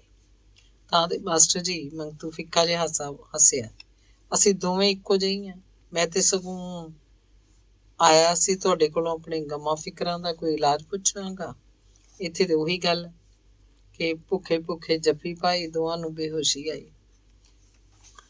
ਮਾਸਟਰ ਹੱਸ ਪਿਆ, ਤੂੰ ਗਲਤ ਸੋਚਿਆ ਮੇਰੇ ਦੋਸਤ, ਤੇਰੇ ਤੇ ਮੇਰੇ 'ਚ ਇੱਕ ਫਰਕ ਹੈ। ਫਰਕ? ਮੰਗਤੂ ਨੇ ਸਵਾਲ ਕੀਤਾ। ਕਿਹੜਾ ਫਰਕ? ਇਹ ਹੈ ਕਿ ਜਿੱਥੇ ਤੂੰ ਇਹੋ ਜਿਹੀਆਂ ਔਕੜਾਂ ਨੂੰ ਵੇਖ ਕੇ ਢਿੱਗੀ ਢਾਹ ਬਹਿਨਾ, ਉੱਥੇ ਮੇਰੇ ਅੰਦਰ ਇਹ ਔਕੜਾਂ ਨਵੇਂ ਤੋਂ ਨਵਾਂ ਬਲ ਪੈਦਾ ਕਰਦੀਆਂ ਨੇ। ਜਿਵੇਂ ਬਹੁਤਾ ਸੇਕ ਜਿੱਥੇ ਲੱਕੜੀ ਨੂੰ ਸਾੜ ਕੇ ਸੁਆਹ ਕਰ ਦਿੰਦਾ, ਉੱਥੇ ਲੋਹੇ ਨੂੰ ਹੋਰ ਵੀ ਸਖਤ ਤੇ ਬੇਲਚਕ ਬਣਾ ਦਿੰਦਾ ਹੈ। ਮੰਗਤੂ ਨੇ ਅਚੰਭਤ ਹੋ ਕੇ ਉਹਦੇ ਮੂੰਹ ਵੱਲ ਤੱਕਿਆ। ਤਾਂ ਇਹੋ ਜਿਹਾ ਕੋਈ ਗੁਰ ਮੰਤਰ ਮੈਨੂੰ ਵੀ ਦੱਸ ਦਿਓ। ਮਾਸਟਰ ਜੀ, ਮੈਂ ਤੇ ਹਰ ਵੇਲੇ ਇਹਨਾਂ ਹੀ ਗਿਣਤੀਆਂ 'ਚ ਗਲਦਾ ਰਹਿਣਾ ਵਾਂ। ਮੰਤਰ ਮੈਂ ਤੈਨੂੰ ਦੱਸ ਚੁੱਕਾ ਵਾਂ ਮੰਗਤ ਰਾਮਾ, ਕਿ ਇਹੋ ਕਿ ਆਪਣੇ ਦੁਆਲੇ ਉਹ ਨਿਜਤਵ ਦੀਆਂ ਕੰਧਾਂ ਢਾਹ ਸੁੱਟ ਤੇ ਚੌੜੇ ਨਜ਼ਰੀਏ ਨਾਲ ਵੇਖ। ਫਿਰ ਤੈਨੂੰ ਪਤਾ ਲੱਗੇਗਾ, ਜਿਨ੍ਹਾਂ ਦੁੱਖਾਂ ਦਰਦਾਂ ਦੀ ਚੱਕੀ 'ਚ ਤੂੰ ਪੀਸਿਆ ਜਾ ਰਿਹਾ, ਉਸ ਚੱਕੀ 'ਚ ਤੇਰੇ ਵਰਗੇ ਹੋਰ ਵੀ ਕਰੋੜਾਂ ਪਏ ਦਲਿੰਦੇ ਨੇ, ਬਲਕਿ ਤੇਰੇ ਨਾਲੋਂ ਵੀ 100 ਦਰਜੇ ਵੱਧ। ਜਿਸ ਦਿਨ ਤੂੰ ਆਪਣੇ ਦੁੱਖਾਂ ਸੁੱਖਾਂ ਨੂੰ, ਆਪਣੇ ਗਮਾਂ ਫਿਕਰਾਂ ਨੂੰ ਉਹਨਾਂ ਕਰੋੜਾਂ ਨਾਲ ਸਾਂਝੇ ਕਰ ਲਏਂਗਾ, ਉਸ ਦਿਨ ਤੇਰੇ ਅੰਦਰ ਪਾਸ ਪਾਈ ਦੀ ਥਾਂ ਜੇਤੂ ਰੁਚੀਆਂ ਦਾ ਸੰਚਾਰ ਸ਼ੁਰੂ ਹੋ ਜਾਏਗਾ। ਜਿਸ ਦਿਨ ਤੂੰ ਆਪਣੇ ਆਪ ਨੂੰ ਇਕੱਲਾ ਨਾ ਸਮਝ ਕੇ ਦੇਸ਼ ਦੇ ਕਰੋੜਾਂ ਬੰਦਿਆਂ ਦਾ ਅੰਗ, ਉਹਨਾਂ ਦਾ ਇੱਕ ਕਾਰ ਆਦਮ ਜੁਜ਼ ਸਮਝਣ ਲੱਗ ਪਏਗਾ, ਉਸ ਦਿਨ ਤੇਰੇ ਅੰਦਰ ਫੌਲਾਦ ਨੂੰ ਭੰਗਾਰਨ ਵਾਲੀ ਸ਼ਕਤੀ ਪੈਦਾ ਹੋ ਜਾਏਗੀ। ਮੰਗਤੂ ਇਸ ਔਖੇ ਸਿਧਾਂਤ ਨੂੰ ਜਾਂ ਤਾਂ ਸਮਝ ਨਹੀਂ ਸਕਿਆ, ਜਿਵੇਂ ਨਾ ਮੰਗਦਾ। ਮਾਸਟਰ ਬਿਨਾਂ ਇਸ ਗੱਲ ਦਾ ਖਿਆਲ ਕੀਤਿਆਂ ਕਿ ਮੰਗਤੂ ਦੇ ਹੱਥ ਪੱਲੇ ਕੁਝ ਪੈ ਰਿਹਾ ਕਿ ਨਹੀਂ, ਬੋਲੀ ਜਾ ਰਿਹਾ ਸੀ। ਤੂੰ ਮੰਗਤ ਰਾਮਾ ਮੇਰੇ ਇਸ ਨਾਮਾਕੂਲ ਧੰਦੇ ਨੂੰ ਵੇਖ ਕੇ ਜ਼ਰੂਰ ਹੱਸਦਾ ਹੋਏਗਾ। ਮੇਰੇ ਇਸ ਨਗੂਣੇ ਜਿਹੇ ਸਕੂਲ ਨੂੰ ਵੇਖ ਕੇ ਜ਼ਰੂਰ ਸੋਚਦਾ ਹੋਏਗਾ ਕਿ ਮਾਸਟਰ ਵੀ ਕਿੱਡਾ ਬੇਵਕੂਫ ਹੈ, ਉਹ ਜਿਹਾ ਹੀ ਵਣਜ ਕਰ ਰਿਹਾ। ਜਿਵੇਂ ਕਿਸੇ ਕਿਹਾ ਕਿ ਸੱਠੀ ਲੈ ਪਜਾਈ ਢਾਲ, ਤੁਦਕੀ ਲਾਗੇ ਨਫਿਆਂ ਨਾਲ। ਪਰ ਸੱਚ ਕਹਿਣਾ, ਮੇਰਾ ਮਨੋਰਥ ਇਸ ਛੋਟੀ ਜਿਹੀ ਕਲਾਸ ਦੇ ਸਿਰ ਤੋਂ ਨਿਰਾ ਪੈਸੇ ਕਮਾਉਣਾ ਨਹੀਂ। ਕੀ ਹੋਇਆ ਜੇ ਮੇਰੀ ਘਰ ਵਾਲੀ ਇਸ ਬੰਜਰ ਵਪਾਰ ਬਦਲੇ ਹਰ ਵੇਲੇ ਮੈਨੂੰ ਕੋਸਦੀ ਰਹਿੰਦੀ ਹੈ। ਪਰ ਮੈਂ ਯਕੀਨੀ ਤੌਰ ਤੇ ਜਾਣਦਾ ਕਿ ਮੇਰਾ ਇਹ ਵਣਜ ਅਸਲ 'ਚ ਇੱਕ ਉਪਜਾਊ ਤੇ ਨਫੇ ਬੰਦਾ ਬਣ ਜਾਏ। ਤੂੰ ਵੀ ਸੋਚਦਾ ਹੋਏਗਾ ਕਿ ਇੰਨੇ ਥੋੜ੍ਹੇ ਵਿਦਿਆਰਥੀਆਂ ਪਾਸ ਮੈਨੂੰ ਕਦੀ ਵੀ ਮਾਇਕਲਾਭ ਦੀ ਜਾਂ ਗਰੀਬੀ ਤੋਂ ਛੁਟਕਾਰੇ ਦੀ ਉਮੀਦ ਨਹੀਂ ਰੱਖਣੀ ਚਾਹੀਦੀ। ਪਰ ਸੱਚ ਕਹਿਣਾ, ਸਧਾਰਨ ਵਿਦਿਆਰਥੀ ਨਹੀਂ, ਮੈਂ ਦੇਸ਼ ਲਈ ਸਿਪਾਹੀਆਂ ਦੀ ਇੱਕ ਨਿੱਕੀ ਜਿਹੀ ਟੁਕੜੀ ਤਿਆਰ ਕਰ ਰਿਹਾ। ਜੋ ਮੈਂ ਮਨ ਮਰਜ਼ੀ ਦੇ 5-10 ਸਿਪਾਹੀ ਵੀ ਤਿਆਰ ਕਰ ਸਕਿਆ ਤਾਂ ਆਪਣੇ ਮਨੋਰਥ ਨੂੰ ਸਫਲਾ ਸਮਝਾਂਗਾ। ਕਿਹੋ ਜਿਹੇ ਸਿਪਾਹੀ ਮਾਸਟਰ ਜੀ? ਮੰਗਤੂ ਨੇ ਉਤਸੁਕ ਹੋ ਕੇ ਸਵਾਲ ਕੀਤਾ। ਉਸ ਕਿਸਮ ਦੇ, ਮਾਸਟਰ ਬੋਲਿਆ, ਜਿਹੜੀ ਦੇਸ਼ ਦੀ ਅਸਲੀ ਔਰ ਨੂੰ ਪਛਾਣਦੇ ਹੋਣ, ਜਿਨ੍ਹਾਂ ਨੂੰ ਆਪਣੇ ਵਤਨ ਦੀਆਂ ਔਕੜਾਂ ਤੇ ਉਹਨਾਂ ਦੇ ਇਲਾਜ ਦਾ ਅਹਿਸਾਸ ਹੋਵੇ। ਮੈਂ ਕੁਝ ਇਹੋ ਜਿਹੇ ਹਿੰਮਤੀ ਇਨਸਾਨਾਂ ਦੀ ਤਲਾਸ਼ 'ਚ ਹਾਂ ਜਿਨ੍ਹਾਂ ਦੀ ਆਤਮਾ ਜਾਗਦੀ ਹੋਵੇ ਤੇ ਜਾਗਦੀ ਆਤਮਾ ਦੇ ਬਲ ਨਾਲ ਉਹ ਦੇਸ਼ ਦੇ ਉਹਨਾਂ ਹਿੱਸਿਆਂ ਉੱਤੇ ਝਾਤੀ ਮਾਰ ਸਕਣ ਜਿੱਥੇ ਲੋਕੀ ਹੱਥ 'ਚ ਦੀਵਾ ਫੜ ਕੇ ਖੂਹ 'ਚ ਡਿੱਗ ਰਹੇ ਨੇ। ਮੈਂ ਤੁਹਾਡਾ ਮਤਲਬ ਨਹੀਂ ਸਮਝਿਆ। ਪ੍ਰਤੱਖ ਨੂੰ ਪ੍ਰਮਾਣ ਦੀ ਲੋੜ ਨਹੀਂ ਦੋਸਤ, ਤੂੰ ਰੋਜ਼ ਵੇਖਦਾ ਇਸ ਤੀਰਥ ਰਾਜ ਉੱਤੇ ਜੋ ਕੁਝ ਹੋ ਰਿਹਾ। ਭਾਰਤ ਦਾ ਸਭ ਤੋਂ ਮਹਾਂ ਤੀਰਥ ਮੰਨਿਆ ਜਾਂਦਾ ਹੈ ਤੇ ਇਹਦੀ ਮਹਿਮਾ ਵੇਦਾਂ ਸ਼ਾਸਤਰਾਂ ਤੇ ਦੇਵੀ ਦੇਵਤਿਆਂ ਨੇ ਗਾਈ ਹੈ, ਪਰ ਇਸ 'ਚ ਕੋਈ ਸ਼ੱਕ ਨਹੀਂ ਕਿ ਬੜਾ ਹੀ ਮਹਾਨਤਾ ਭਰਿਆ ਸਥਾਨ ਹੈ। ਪਰ ਇਸ ਤਸਵੀਰ ਦਾ ਦੂਜਾ ਰੁਖ ਵੀ ਹੈ ਜਿਸ ਵੇਲੇ ਬਹੁਤ ਘੱਟ ਲੋਕਾਂ ਦਾ ਕਿਤੇ ਧਿਆਨ ਗਿਆ ਹੈ। ਉਹ ਕਿਹੜਾ ਮਾਸਟਰ ਜੀ? ਉਹਦਾ ਨਾਂ ਹੈ ਮੁਲੰਮੇ ਦੀ ਭਗਤੀ ਤੇ ਅੰਧ ਵਿਸ਼ਵਾਸ। ਮੁਲੰਮੇ ਦੀ ਭਗਤੀ, ਅੰਧ ਵਿਸ਼ਵਾਸ? ਹਾਂ, ਨੇੜੇ ਦੀ ਮਿਸਾਲ ਦੇਣਾ। ਤੂੰ ਇਹ ਜਿਸ ਧਰਮਸ਼ਾਲਾ 'ਚ ਬੈਠਾ ਹੋਇਆ ਇਹਦੇ ਬਣਾਉਣ ਵਾਲੇ ਸੇਠ ਸ਼ੰਕਰ ਦਾਸ ਨੂੰ ਨਹੀਂ ਜਾਣਦਾ। ਉਹ ਇੱਕ ਪੰਜਾਬੀ ਹੈ ਜਿਹਦਾ ਕਾਰੋਬਾਰ ਇਸ ਵੇਲੇ ਯੂਪੀ ਦੇ ਵੱਡੇ ਵੱਡੇ ਸ਼ਹਿਰਾਂ 'ਚ ਫੈਲਿਆ ਹੋਇਆ ਹੈ। ਕਈਆਂ ਮਿੱਲਾਂ ਦਾ ਮਾਲਕ ਹੈ। ਤੂੰ ਉਹਦੀਆਂ ਖੰਭ ਦੀਆਂ ਮਿੱਲਾਂ, ਉਹਦੀਆਂ ਖੰਡ ਦੀਆਂ ਮਿੱਲਾਂ 3 ਸ਼ਹਿਰਾਂ 'ਚ ਨੇ, ਸੀਤਾਪੁਰ, ਬਿਜਨੌਰ ਤੇ ਚੰਪਾਰਨ ਵਿੱਚ। ਤੇ ਪਿਛਲੇ ਕੁਝ ਸਾਲਾਂ ਤੋਂ ਜਦ ਖੰਡ ਉੱਤੇ ਕੰਟਰੋਲ ਹੋਇਆ ਤਦ ਤੋਂ ਲੈ ਕੇ ਹੁਣ ਤੱਕ ਸੇਠ ਸ਼ੰਕਰ ਦਾਸ ਨੇ 2-2.5 ਕਰੋੜ ਰੁਪਇਆ ਨਿਰਾ ਇਹਨਾਂ ਸ਼ੂਗਰ ਮਿੱਲਾਂ ਵਿੱਚੋਂ ਤੇ ਕਮਾਇਆ ਵੀ 90% ਬਲੈਕ ਕਰਕੇ। ਮਾਸਟਰ ਜ਼ਰਾ ਕੁ ਠਹਿਰ ਕੇ ਬੋਲਿਆ, ਮੁੱਕਦੀ ਗੱਲ ਇਹ ਕਿ ਇਸ ਨਗਰੀ 'ਚ ਜਿਹੜੇ ਵੱਡੇ ਵੱਡੇ ਵਿਸ਼ਾਲ ਮੰਦਰ, ਸਰਾਵਾਂ ਤੇ ਹੋਰ ਧਰਮ ਸਥਾਨ ਦਿਖਾਈ ਦੇ ਰਹੇ ਨੇ ਉਹਨਾਂ 'ਚ ਬਹੁਤੇ ਉਹਨਾਂ ਲੋਕਾਂ ਦੇ ਦਾਨ ਦਾ ਨਤੀਜਾ ਨੇ ਜਿਨ੍ਹਾਂ ਨੇ ਇਨਸਾਨੀ ਲਹੂ ਨਿਚੋੜ ਕੇ ਦੌਲਤ ਪੈਦਾ ਕੀਤੀ ਤੇ ਫਿਰ ਉਸ ਦੌਲਤ ਦਾ ਕੁਝ ਹਿੱਸਾ ਭਗਵਾਨ ਦੇ ਨਾਂ ਤੇ ਖਰਚ ਕਰ ਦਿੱਤਾ ਤਾਂ ਜੋ ਭਗਵਾਨ ਉਹਨਾਂ ਦੀਆਂ ਕਰਤੂਤਾਂ ਤੇ ਅੱਖਾਂ ਮੀਟ ਛੱਡੇ। ਦਿੱਲੀ ਦਾ ਬਿਰਲਾ ਮੰਦਰ ਸ਼ਾਇਦ ਤੂੰ ਨਹੀਂ ਵੇਖਿਆ। ਉਸ ਉੱਤੇ 10 ਲੱਖ ਖਰਚ ਹੋਇਆ ਦੱਸਿਆ ਜਾਂਦਾ ਹੈ। ਅਨੁਮਾਨ ਹੈ ਕਿ ਦਾਨੀ ਤੇ ਮਹਾਦਾਨੀ ਲੋਕ ਆਪਣੀ ਖੱਟੀ ਚੋਂ ਆਮ ਤੌਰ ਤੇ 1 ਤੋਂ ਲੈ ਕੇ 10% ਭਗਵਾਨ ਦਾ ਕਮਿਸ਼ਨ ਕੱਢਦੇ ਹੁੰਦੇ ਨੇ। ਅਰਥਾਤ ਜੇ ਸੇਠ ਬਿਰਲੇ ਨੂੰ ਕਿਸੇ ਮਦ ਵਿੱਚ 10 ਕਰੋੜ ਦੀ ਬੱਚਤ ਹੋਈ ਤਾਂ ਉਹਨੇ 10, 15 ਜਾਂ 20 ਲੱਖ ਖਰਚ ਕਰਕੇ ਨਾ ਕੇਵਲ ਭਗਵਾਨ ਦੀ ਅੱਖੀਂ ਘੱਟਾ ਪਾਤਾ ਬਲਕਿ ਆਮ ਜਨਤਾ ਪਾਸੋਂ ਵੀ ਰਾਜਾ ਭੋਜ ਤੇ ਬਿਕਰਮਾਦਿੱਤ ਦਾ ਖਿਤਾਬ ਲੈ ਲਿਆ। ਮਾਸਟਰ ਦੀ ਗੱਲਾਂ ਸੁਣਦਿਆਂ ਮੰਗਤੂ ਦਾ ਸਾਰਾ ਸਰੀਰ ਜਿਵੇਂ ਕੰਨਾਂ ਦੇ ਰੂਪ 'ਚ ਬਦਲ ਗਿਆ। ਮਾਸਟਰ ਬੋਲੀ ਗਿਆ, ਤੇ ਤੂੰ ਮੰਗਤੂ ਰਾਮਾ ਉਸ ਦਿਨ ਕਿਹਾ ਸੀ ਨਾ ਤੈਨੂੰ ਇਹ ਜਿਹੜਾ ਅਦਾਲਤ ਵਿੱਚ ਜੁਰਮਾਨਾ ਭਰਨਾ ਤੇ ਬੇਇੱਜ਼ਤੀ ਸਹਾਰਨੀ ਪਈ ਹੈ ਤੇਰੇ ਪਾਪਾਂ ਦਾ ਫਲ ਸੀ, ਕਿਉਂਕਿ ਤੂੰ ਦੁੱਧ 'ਚ ਪਾਣੀ ਪਾ ਕੇ ਵੇਚਦਾ ਰਿਹਾ ਸੀ। ਪਰ ਮੈਂ ਪੁੱਛਦਾ ਉਹਨਾਂ ਥੋਕ ਫਰੋਸ਼ਾਂ ਦੀ ਵਾਹ ਵੱਲ ਕਿਸੇ ਕਿਉਂ ਨਾ ਤੱਕਿਆ ਜਿਹੜੇ ਅਸਲ ਬੇਈਮਾਨੀ ਦਾ ਅਵਤਾਰ ਸਨ? ਸ਼ਾਇਦ ਇਸ ਲਈ ਕਿ ਉਹ ਲੋਕ ਵੀ ਭਗਵਾਨ ਦਾ ਕਮਿਸ਼ਨ ਕੱਢਦੇ ਹੋਣਗੇ। ਮੰਗਤੂ ਨੇ ਗੱਲ ਟੋਕੀ, ਤਾਂ ਮਾਸਟਰ ਜੀ ਫਿਰ ਤੁਹਾਡੇ ਖਿਆਲ 'ਚ ਜੇ ਮੈਂ ਵੀ ਭਗਵਾਨ ਦਾ ਕਮਿਸ਼ਨ ਕੱਢਦਾ ਤਾਂ ਮੈਨੂੰ ਕਿਸੇ ਨਹੀਂ ਸੀ ਪੁੱਛਣਾ? ਇਹ ਗੱਲ ਨਹੀਂ ਮੇਰੇ ਦੋਸਤ, ਮਾਸਟਰ ਹੱਸ ਪਿਆ। ਭਗਵਾਨ ਰਿਸ਼ਵਤ ਖੋਰ ਬਿਲਕੁਲ ਨਹੀਂ ਤੇ ਨਾ ਹੀ ਉਹਨੂੰ ਕਿਸੇ ਪਾਸੋਂ ਕੁਝ ਲੈਣ ਦੀ ਚਾਹ ਹੈ। ਜਿਹੜਾ ਆਪ ਸਾਰੀ ਸ੍ਰਿਸ਼ਟੀ ਨੂੰ ਦਿੰਦਾ ਹੈ ਉਹਨੂੰ ਕੋਈ ਕੀ ਦੇਗਾ? ਫਿਰ ਇਹ ਗੱਲ ਕੀ ਹੋਈ? ਮੰਗਤੂ ਨੇ ਕਾਲਾ ਜਿਹਾ ਸਵਾਲ ਕੀਤਾ। ਬਸ ਮਾਸਟਰ ਬੋਲਿਆ, ਮੈਂ ਜਿਹੜਾ ਇਸ ਸਕੂਲ ਦਾ ਖਿਲਾਰੀ ਬੈਠਾ ਇਹ ਸਿਰਫ ਇਹੋ ਸੋਚਣ ਦੀ ਪ੍ਰੇਰਨਾ ਕਰਨ ਲਈ ਹੈ ਕਿ ਲੋਕੋ ਸੋਚੋ ਤੇ ਖੂਬ ਦਿਮਾਗ ਲੜਾ ਕੇ ਸੋਚੋ ਕਿ ਕੀ ਗੱਲ ਹੋਈ ਕਿ ਦੁਨੀਆ ਦਾ ਵਾਲੀ ਵੀ ਸੱਚਮੁੱਚ ਕਿਸੇ ਜ਼ਹਿਨੀਅਤ ਦਾ ਮਾਲਕ ਹੈ ਕਿ ਸਿਰਫ ਚਾਂਦੀ ਸੋਨੇ ਤੇ ਸੰਗਮਰਮਰ ਦੇ ਚੜਾਵੇ ਲੈ ਕੇ ਲੋਕਾਂ ਨੂੰ 4 ਬਤਾਰਤ ਬਖਸ਼ਦਾ ਹੈ ਤੇ ਉਹਨਾਂ ਦੇ ਕੁਕਰਮਾਂ ਤੇ ਅੱਖਾਂ ਮੀਟ ਲੈਂਦਾ ਹੈ। ਗੱਲ ਕਿੱਥੋਂ ਚੱਲੀ, ਕਿੱਥੇ ਜਾ ਪਹੁੰਚੀ? ਮੰਗਤੂ ਆਪਣੇ ਵੱਲੋਂ ਮਾਸਟਰ ਪਾਸ ਆਇਆ ਸੀ ਕੰਮਕਾਰ ਬਾਰੇ ਸਲਾਹ ਪੁੱਛਣ ਲਈ, ਪਰ ਮਾਸਟਰ ਦੀਆਂ ਗੱਲਾਂ ਸੁਣ ਕੇ ਉਹਨੂੰ ਆਪਣਾ ਸਵਾਲ ਭੁੱਲ ਹੀ ਗਿਆ।